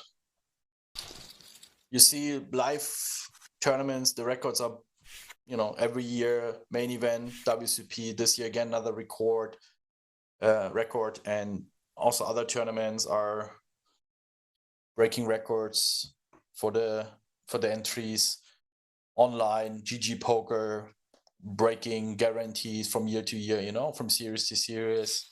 So reasons, there's some good marketing going on. Yeah. I mean, the economy's been tough. There's been all kinds of different things happening, but poker seems to be booming, and live results are up everywhere. Online, still, like, there's different formats, different variations. Poker seems in good health overall. So it's good here. 6-9 going to defend, shortest stack, risk premium low to bust at this point, but does come in, make mid pair. Scary board. Kanos going to have a wide range here. Does have the ace of spade going to bet. And this is gets in the neighborhood of enough hand, is it? With the mid pair button versus the just call. Queen, nice card for the 9.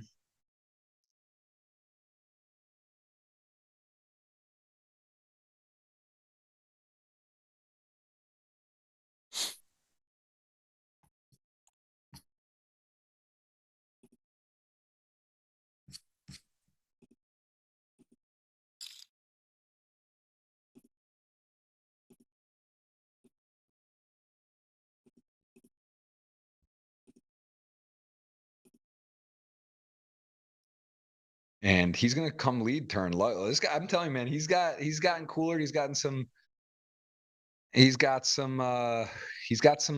fight in him for sure. Again, hard to win. Chip leader to start. I was a little surprised, I gotta say, on our pregame show today that you picked him at 4.04. More, he's actually played great, but more because just more so because he's so inexperienced, like literally zero experience. It's so hard to win, but you went ahead and just took a quarter year roll for him here. Let's see if he can make a big call for his life and be good, way good. Wow. Oh my God, this spot. I mean, you can't blame him for folding. Like, you can't blame him for folding. I mean, you see how powerful this jam is, right? And he has so many 8x, 9x, 6, 7, Jack 7, King 10. Wow, he makes, what a legend. Jeff. That's above the rim now. Can he just fade some craziness? What a legend. He does, and he's back in it. The man who was chip leader, 4.04 to 1 odds to win the whole thing, is back in the mix. And Kanos with the ace 3 just took it, man. People, I'll tell you what, I've done a lot of GGMillion now, a lot of final tables. This one, bang for the buck, the moxie, the moxie, and the just got a lot of spice today. This has definitely been a lot of action. Like, people are really ripping it and going for it. It's been fun. The long one too. It just has, I mean, like, it's got the making of a literal long one, because we've still got everyone healthy. There's no like short stacks. No one's really separated. This is very tight for 5-handed stack wise. Yeah.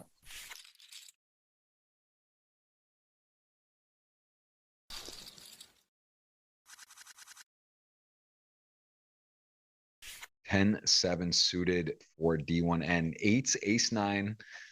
Yeah, Ben, this could, I mean, I don't even know. This has got the potential for a record, even though it was like the amount of players, it was not one of the larger fields, but like the stack distribution in these players' game, although they're going for it, it's just, you know, the blinds do go up. There is a ceiling to how long it can go, but it's definitely getting, it's got the makings for the distance. I put the coffee pot out. I brought it out. I brought the thermostat. I knew this could be a nightcap out here. This is a. Well, this is it's a late already in the one. middle of the night for me, so I can't have I any know. coffee. I know. So We can't.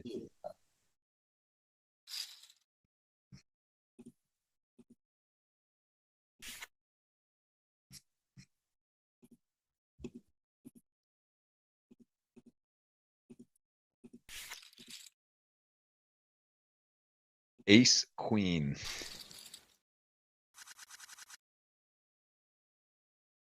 Ace, queen. Ace is now, whoa, nothing to contend with there. Yeah. And YT can't believe it. He just can't believe it. He's like, all right, we're playing for real dollars. 243 up top. Big gap between fifth and first. 90K for fifth at the moment. I'm going to cue the giveaway soon just to remind everyone, and maybe you weren't there on the pregame show.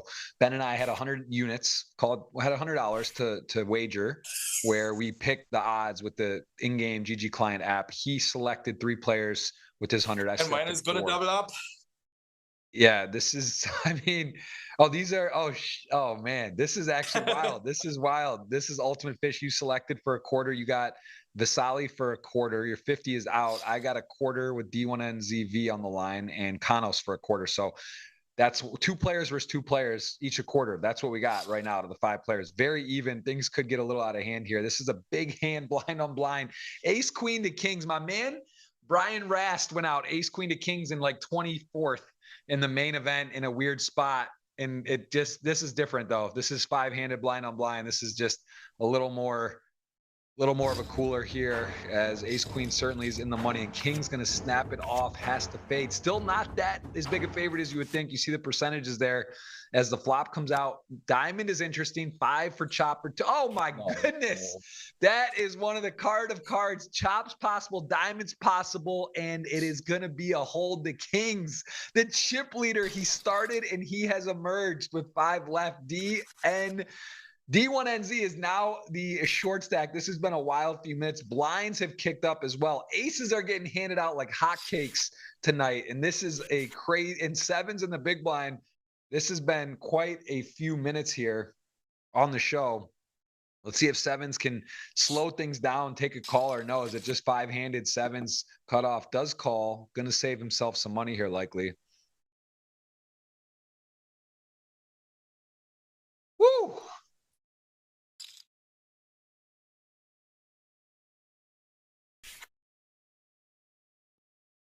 Nice getaway there. I mean, look at him just showing a little bit of patience. Doesn't just go crazy. 7s, vulnerable hand, takes it to a flop.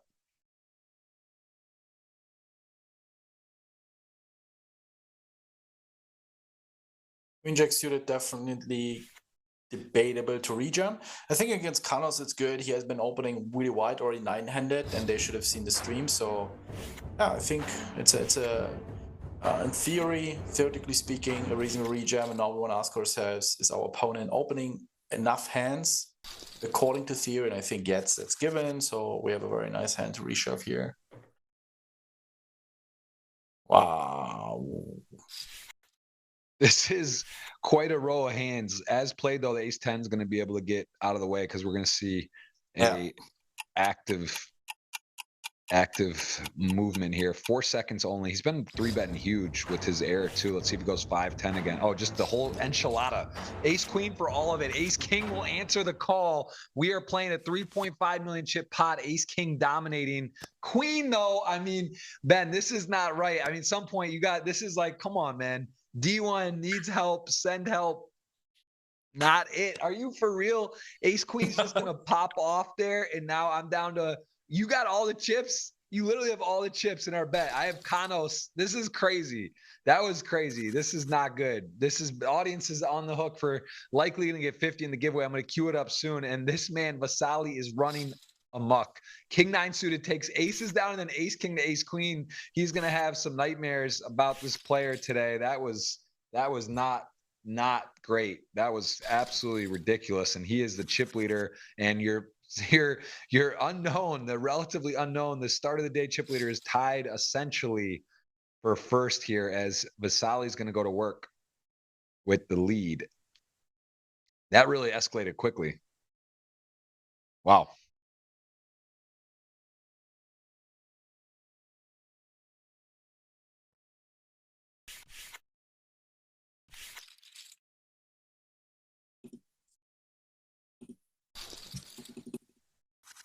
And we could have another player with no shot clock here very quickly. Yeah. 14 seconds left. That is with, again, I've seen it heads up once. I've never seen two players more than three-handed, maybe even ever, have no shot clock. So again, going to get Did pushed you up. just in fold king speed. 8 off, blind versus blind? I believe so. What? He folded so quickly, I couldn't just see on YouTube.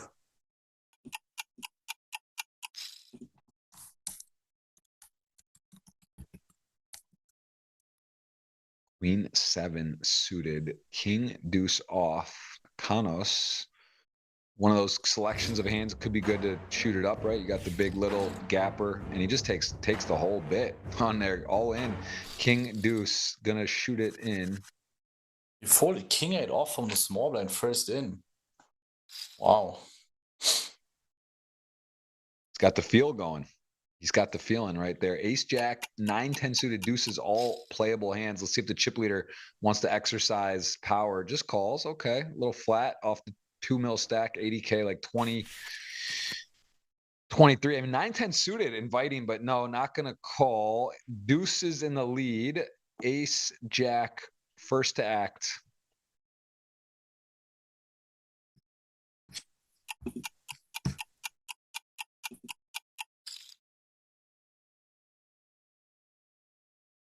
And he's going to come out betting.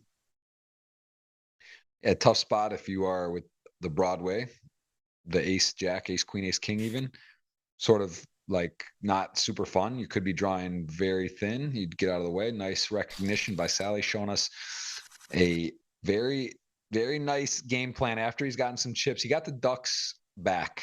And let's see, four-handed chip leader, yes, open.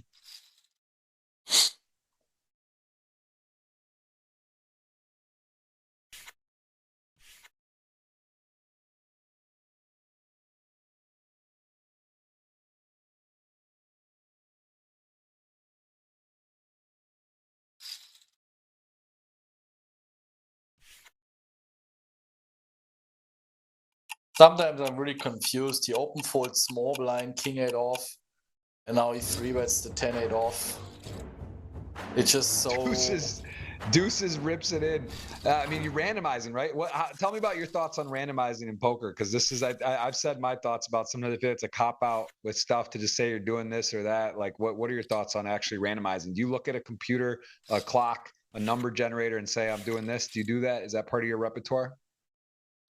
People randomize when they have no fucking clue what they're supposed to do. Like, is that really what it comes down to though? Because I hear some of the best in the world do it though often. So yeah, listen, if you play in a small pool, like very often cash game, heads up, very small high roller pool, and you play against the best in the world where there are literally no edges, right? That's like 0.0 something of the player pool. But people that play low stakes, mid stakes in your regular tournaments and you randomize, I can't help you. All right, that's a clip. We can go ahead and clip that out there. Ben is off on the randomizing in most scenarios. That is, I will say I laugh sometimes when I do hear it, like in a spot or something ridiculous happens. It just seems like it does seem like a cop out, right? Like kind of like, it's just like, all right. It's like, and I can tell you, yeah, 90% of people just do it because it sounds cool. Right. It's like, yeah, I was randomizing the spot.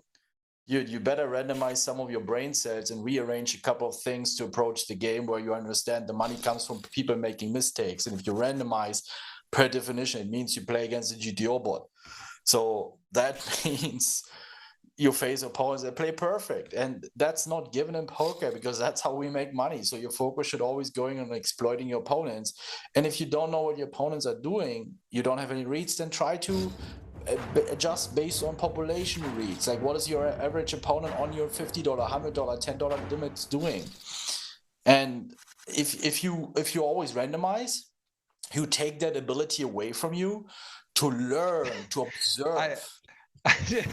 I'm just thinking about randomized, like if you were to take that into real life with your, you know, if you have a girlfriend, a fiance, a wife, and you just, you come home for the day and she says something and you just say, you go randomize, you know, how you're going to respond to I'm going to be polite. I'm going to be rude. I'm going to instigate what percent of the time. And you just decide to randomize. Like it is just kind of hilarious if you think about it. Like it seems silly, but I guess there are scenarios where it makes sense, but yeah, just it's the lazy way of just saying I don't need to think about the spot, and afterwards I didn't do anything wrong, I randomized. All right.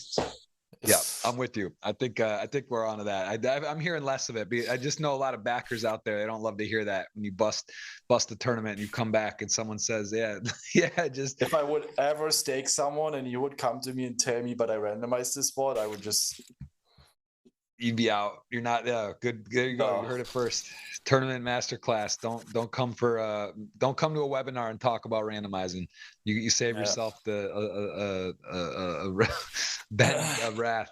Not on board. I'm with you on that. I'm with you there. Yeah, that is strong. Welcome everyone here. We are gonna again see we're seeing the final stretch here. I'm gonna cue the giveaway 3-handed. We do have ourselves multiple giveaways going on. I think there's 4. There's one on GGPoker. Guess the final 3. There's also my giveaway on Twitter. There's Ben and I have a competition which he is now soaring on his 25 picks. I have a 20. I need Kanos to win for the audience to get 100. You need either Ultimate Fish or the Russian Vasily, if I'm pronouncing that correctly. That is, you have all of a sudden flipped the script to 8 million to 2 million, and then YT is on his own here. Wasn't selected, but he's really, I would say he's been the most unpredictable, right? Just a good illustration in the last orbit or two is King 8 off, and then the three betting 10-8 offsuit and King 3 off early on, even just sort of like randomly goes for it. Sometimes he's just folding hands, and then he's coolered people a few times, but he's sort of been the wild card for me. That's true. I agree. And no shot clock. Sometimes likes to 3-bet these spots. I wouldn't be surprised. Yeah. Jack 8 off, Jack 9 off, Queen 8, Queen 9, big blind versus button.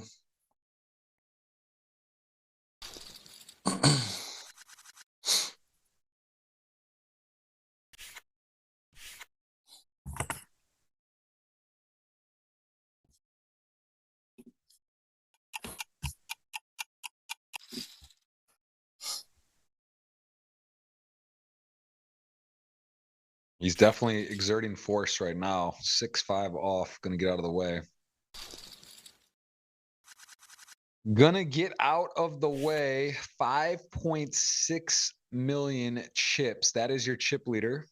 He's got about the rest combined, right? 2.7, 1.4, that's 4.2, Yep. 5.8. So yeah, roughly half the chips in play, 4-handed, big favorite. Going to work here. Queen 6 off. Going to get to catch the 3-bet. Ace 3 off from Ultimate Fish. And he will fold. No time bank. 13 seconds left. Ultimate Fish on the clock. Other 2 players healthy with the chess clock. What are your thoughts, Ben, on the seat draw?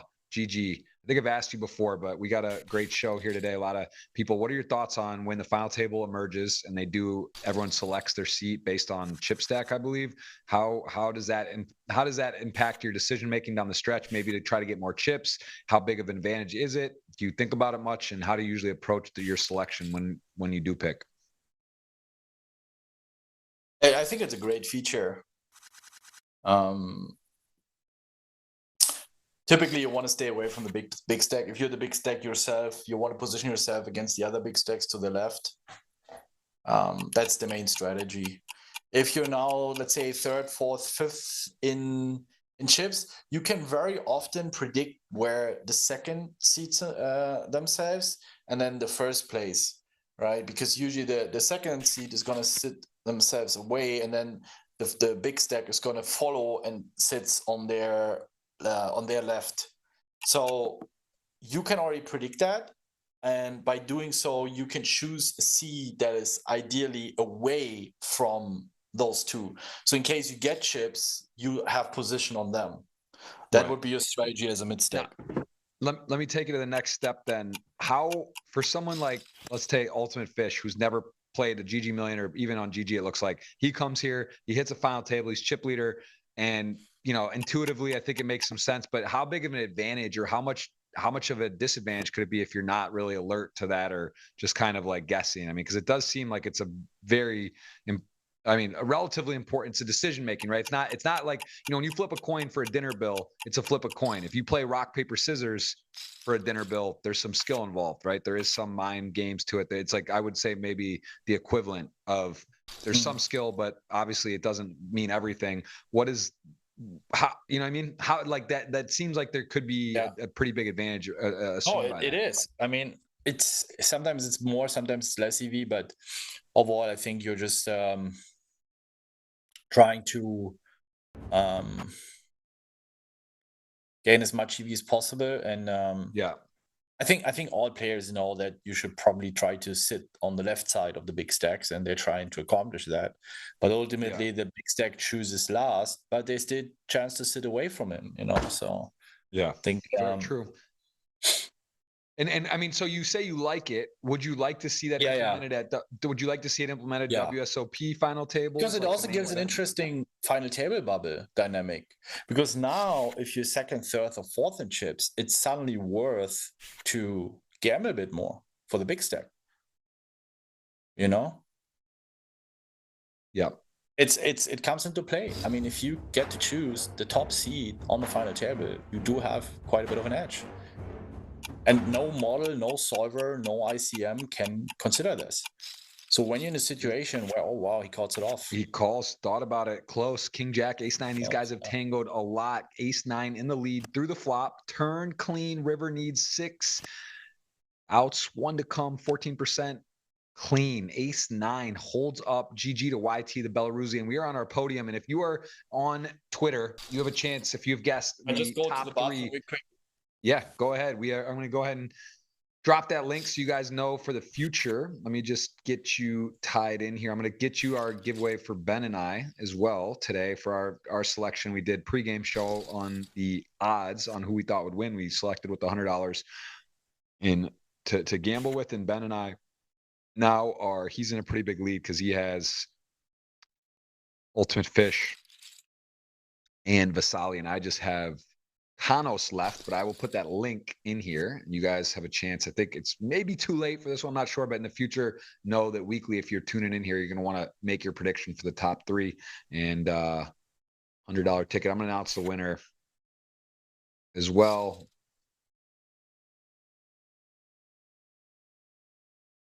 I have a podcast with Maury Eskandani, who is they call him Uncle. He's like the godfather of technology with Poker After Dark. He's produced those shows as well as the NBC Heads Up. And he's done a lot of stuff. He's done a lot of the major television shows. If you watch it in poker, good chance he's the one behind it. So that is live. That went out today as well. And then we are going to also pick the winner. I got you guys here. And also my man, Filet of Fish, is known as the guest from just last week. Trying to see what place he got. Shilkoff is in the this could be in too. Ben may miss my guy is going to be at risk here. Ace 10 certainly calling here, covering chip leading. Ace 10, king jack suited. It is a call. King jack suited feels powerful. Be strong. We need this for the $100 for the audience. There's a king. Good flop to start. Has to fade. Pretty much what needs he needs a ace or 10. That's not it. That's trip kings. That's going to be a double up. Going to make it very interesting 3-handed. And audience $50 or $100. I'm going to cue the giveaway. Keyword is going to be GGPoker. Raise your edge. That's Ben CB's training curriculum. And then you enter your GGPoker username. So this is going to be a $50 or $100 giveaway, and that's going to be based on if Kanos wins or one of the other two players win. That is all that remains from our picks. Pretty strong, though. We're in three-handed. We each have our picks in. All right, that's a $50 or $100. We did that pregame draft. There's like 5 live giveaways. GGPoker Twitter. We got this right now from our pregame selection on the betting odds, $50 or $100 as well live. And then what else did I say? There's my tweet for live now today. It's 3, and I have 2 on myself. The 1K from my WSOP finish. That's $1,000 still pending. Going to do that pretty soon. Probably stream on Twitch and do that announced live. Just pick those winners from before.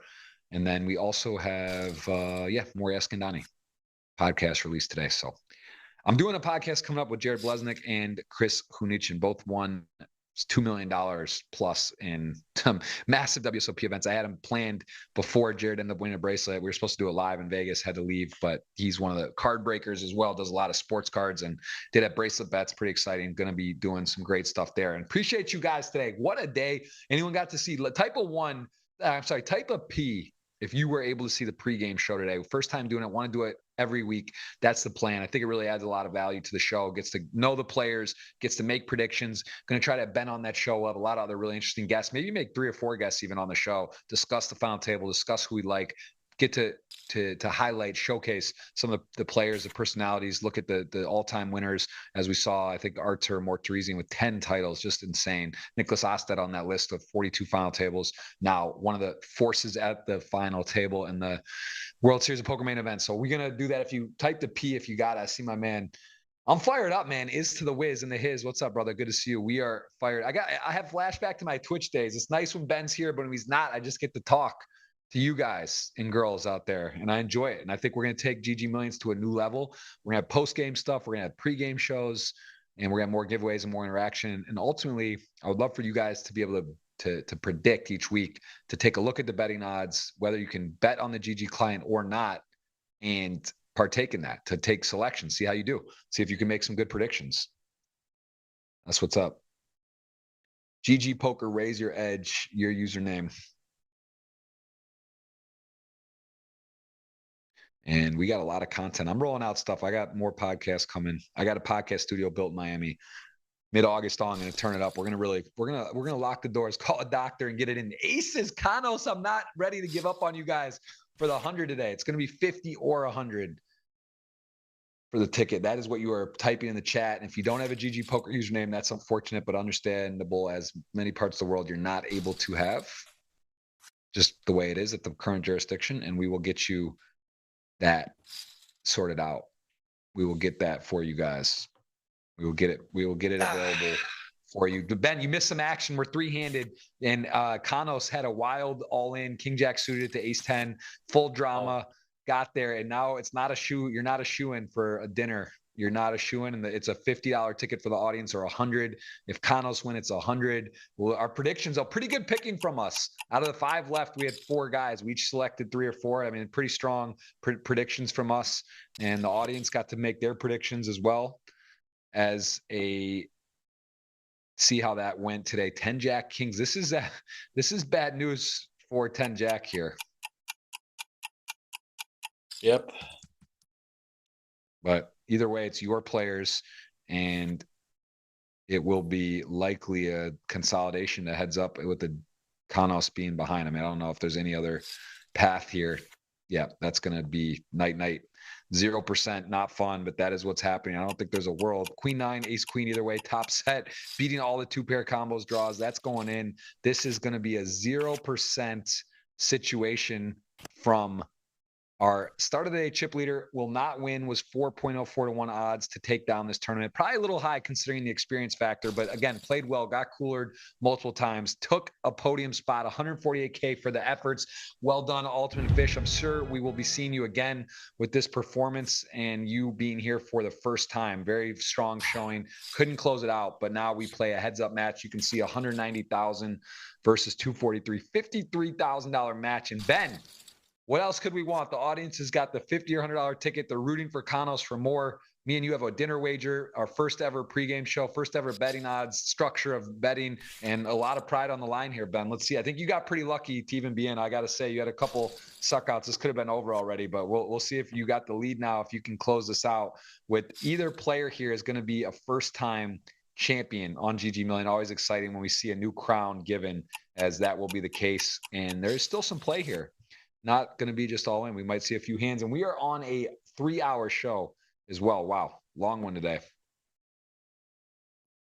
Long show today. And you can see the keyword, Ben. GGPoker, raise your edge. That's what everyone in the chat is typing, because that's what it's about. That's going to be the key word. You got to be subscribed to the channel. Got to hit the thumbs up button. I see a lot of people today fired up. You got a lot of raise your edge contingents in the chat. People did see the pregame show too. We're locked in, and we are seeing a queen seven off. That is the definition of the dead middling hand in heads up poker. Queen 7 off, the computer hand. Pretty fitting to see them both with it. And position, though, this is a function of position. Does queen 7 get to take it? Yes, it will.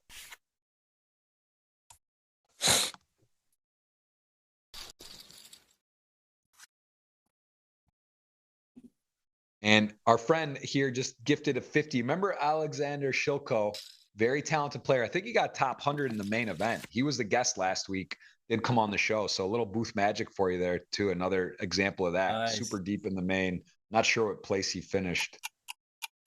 And yeah, guys, please hit that subscribe. Do appreciate you hitting the thumbs up. I'm going to announce the winner of the Twitter for, let's see. I think that just got,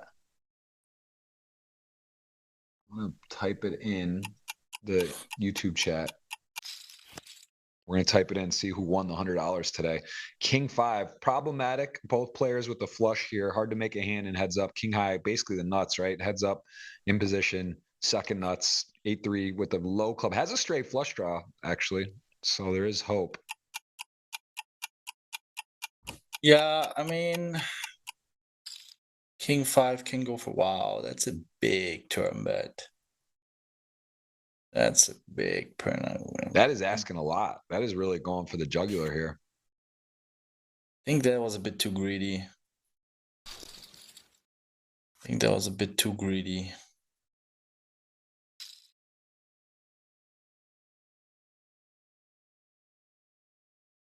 Yeah, been seeing some healthy portions. It's been some big asks with the sizing here. 8-5 off, just going to attack the limp here. My man just goes for it. He limp folds queen 9 off?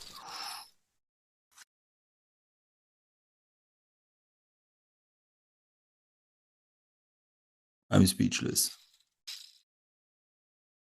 Just when you think everyone's dialed in and really playing A+, I've seen multiple surprising selection of hands and spots, but at the same time, wow, A7, this could be over right now. This could be, we're going to see 5, ladies and gentlemen. Cards on their back, 6.3 million, A7 in the lead. Woo, little bit of a wheelbarrow draw, but this is going to the river. A7 has all the unders. It's looking very good for Vasily to the river. It is clean, 100%. The man is a GG champion. He saw first win, takes it down. That means $50 for the audience. We have the $100. If you got it right, you had a chance on GGPoker for the first time to guess their podium finish. And congrats to Vasily Meshkov. Got there, King 9 suited, and to aces, and he got their ace queen off to ace king. But he went for big pot poker. He delivered after he got the chips. Talk me through today, Ben. What are your thoughts? And congrats on our betting odds. You did get it done. You had him selected on your quarter, which paid, I got to see the exact odds, 10-1, right? So you bet 100 and you ended up winning, I believe, like 275 maybe, plus 175, and I'm going to lose my 100 as it turns out. And you got a dinner. The audience gets $50. Kind of everyone wins but me. Talk me about this final table. What stood out for you? Yeah, lots of aggression. Very aggressive final table. Lots of 4-betting, 5-betting with hands I wouldn't expect. People are definitely here to battle. Some strange button forward, some strange big blind calls and defense. I think the ranges were a little bit there all over the place, but still overall very enjoyable final table to watch. Nobody was like doing huge mistakes. I I think it was a pretty tough final table to play for a lot of the players. And I think especially for the more experienced players, I think it's like sometimes when you have a final table with 3 or 4 unknowns that are not regularly playing on those final tables, it's really hard. It can be really hard until you figured out how they play. So very fun final table to watch. It's different faces and really cool to watch. Lots of action. I love it. Yeah, well, it is a lot of action. I know you're over in Europe. It's late. Want to thank you again and congrats on the TMC Tournament Masterclass for Raise Your Edge 2.0 is out. Appreciate your time. Appreciate everyone in the chat tuning in from Raise Your Edge. And we will be doing more content, more GGMillion. And again, the pregame show, if you just joined or you're just seeing this now, just realize this will be a weekly occurrence where you can see the lineups, you can see the betting odds for the players, and you get to kind of get a profile of the players and the history of the GGMillion. So really excited, and I'm excited to have Ben, who took place in that for the historic first time, will do that, and hopefully many more to come. And again, Ben did take it down. Ben did get the selection. He made a nice pick, and I don't know how you came up with this pick, because this was one of the, he was middle of the pack. Let's see, 1, 2, 3, 4, 6th place. He had 10.84 to 1 odds to win. What made you choose this player versus a player behind or below? What stood out for you? You also chose a chip leader who had 0 experience in the GGMillion. So where did you come up with your selection with the betting line and odds? Why did you like him? I liked my first pick of the middle pack because just the odds were better. Initially, I didn't want to pick the chip leader, but then you picked all the players I wanted to pick next. And then I thought, it looks like a very aggressive player, like a bit of a dark horse. Maybe they don't know what to adjust. And sometimes this very aggressive style can work out pretty well. So then I went for the chip leader. But yeah, just usually in the middle pack, in my opinion, the odds are a lot better. So that's why I went for it. I love it. And last question, your main event champion 2024, Nicholas Ostedt. He's up there towards the top of the chip count. So much experience playing with him online. One of the regulars on GGMillion. Who's your pick in the main event to win and why? Yeah, I would probably also bet on Lena. It's sometimes it can be also now. I don't know how much he's following all the hype on social media when everyone is kind of like expecting you to win. And even if you're a clear favorite on the final table, it's like you still probably, instead of winning it, let's say if you have a decent stack, like let's say 12% of the time, maybe you, with your edge, you're going to be winning it 15 or 16% of the time, right? Yeah. I don't know how much is following it, but it can also get to your head when everyone expects you to win and everything else seems to be a disappointment. If he can just focus on his game, be okay with also getting 3rd or 4th, then I think he can win it. It's also, I know he has a lot of experience, but I think playing a main event final table is a different game. And I think those who can just play their game, make good adjustments, don't care so much about or care less than the others about everything around it, all the hype, all the attention, then I think you have a good shot. At the end of the day, it's also just a poker tournament with some prize money. It's just a lot more prestigious. I get it. But I would say it does seem like he would be one of the players least, what's the word, not scared or intimidated to go for it. But do you think that could, in a spot, maybe he decides to make like a uncharacteristic kind of crazy play in this? Do you think he could maybe overplay that where he's not afraid and like try to do something too fancy? Is that sort of one of the risks maybe for him? I don't know. What do you think? I mean, you play all the high stakes tournaments. You battled with him for so many years. I know his game. Obviously, I've seen him play final tables on GGMillion, but I'm not as familiar with him or his game. So I don't know. You probably have a better guess on what's going to work for him and what would be a risk, I would say. But I don't know. Yeah, I could see him doing something that maybe like a Kristen Bicknell, where he kind of goes a little bit like over the top in a spot. Maybe you don't have to. Maybe it's patience is rewarded in spots where people are going to kind of give it away, and it's better for him to be patient. But he may, he could end up just making too strong a play in a spot. That would be what I would think, possibly. I don't know. It's hard to say. I could say a lot now, to be honest. And I was just thinking, it wouldn't be fair, to now talk in detail how I think he approaches final table when they're still, I don't know. I think I get it. Fair enough. Listen, he's your pick. He's the most Yeah. experienced. You know, he's a great player, and out of the remaining 9, yeah, he's got to be the favorite, or if not one of the to finish top 3. Is definitely a dangerous player. And I want to say big congrats to Juan Manuel Bustos, who did win the $100 ticket on GGPoker from Twitter. That'll be weekly. You guys can make your selection who you think the top 3 will be, and then whoever gets that the earliest out of the picks. If there's multiple people that picked it, if you did it first, you will be the one winning the ticket. So that is out. That has been rewarded. Appreciate you, Ben. Appreciate the time. Thank you so much. This was a historic day for the GGMillion pregame show in the books. And again, appreciate all of you. See you next week for another big show and another big purse with big names. See you all. Ben, enjoy your night. Thank you. All right. GG's. Thank you for having me. Ciao. Of course, it's a record.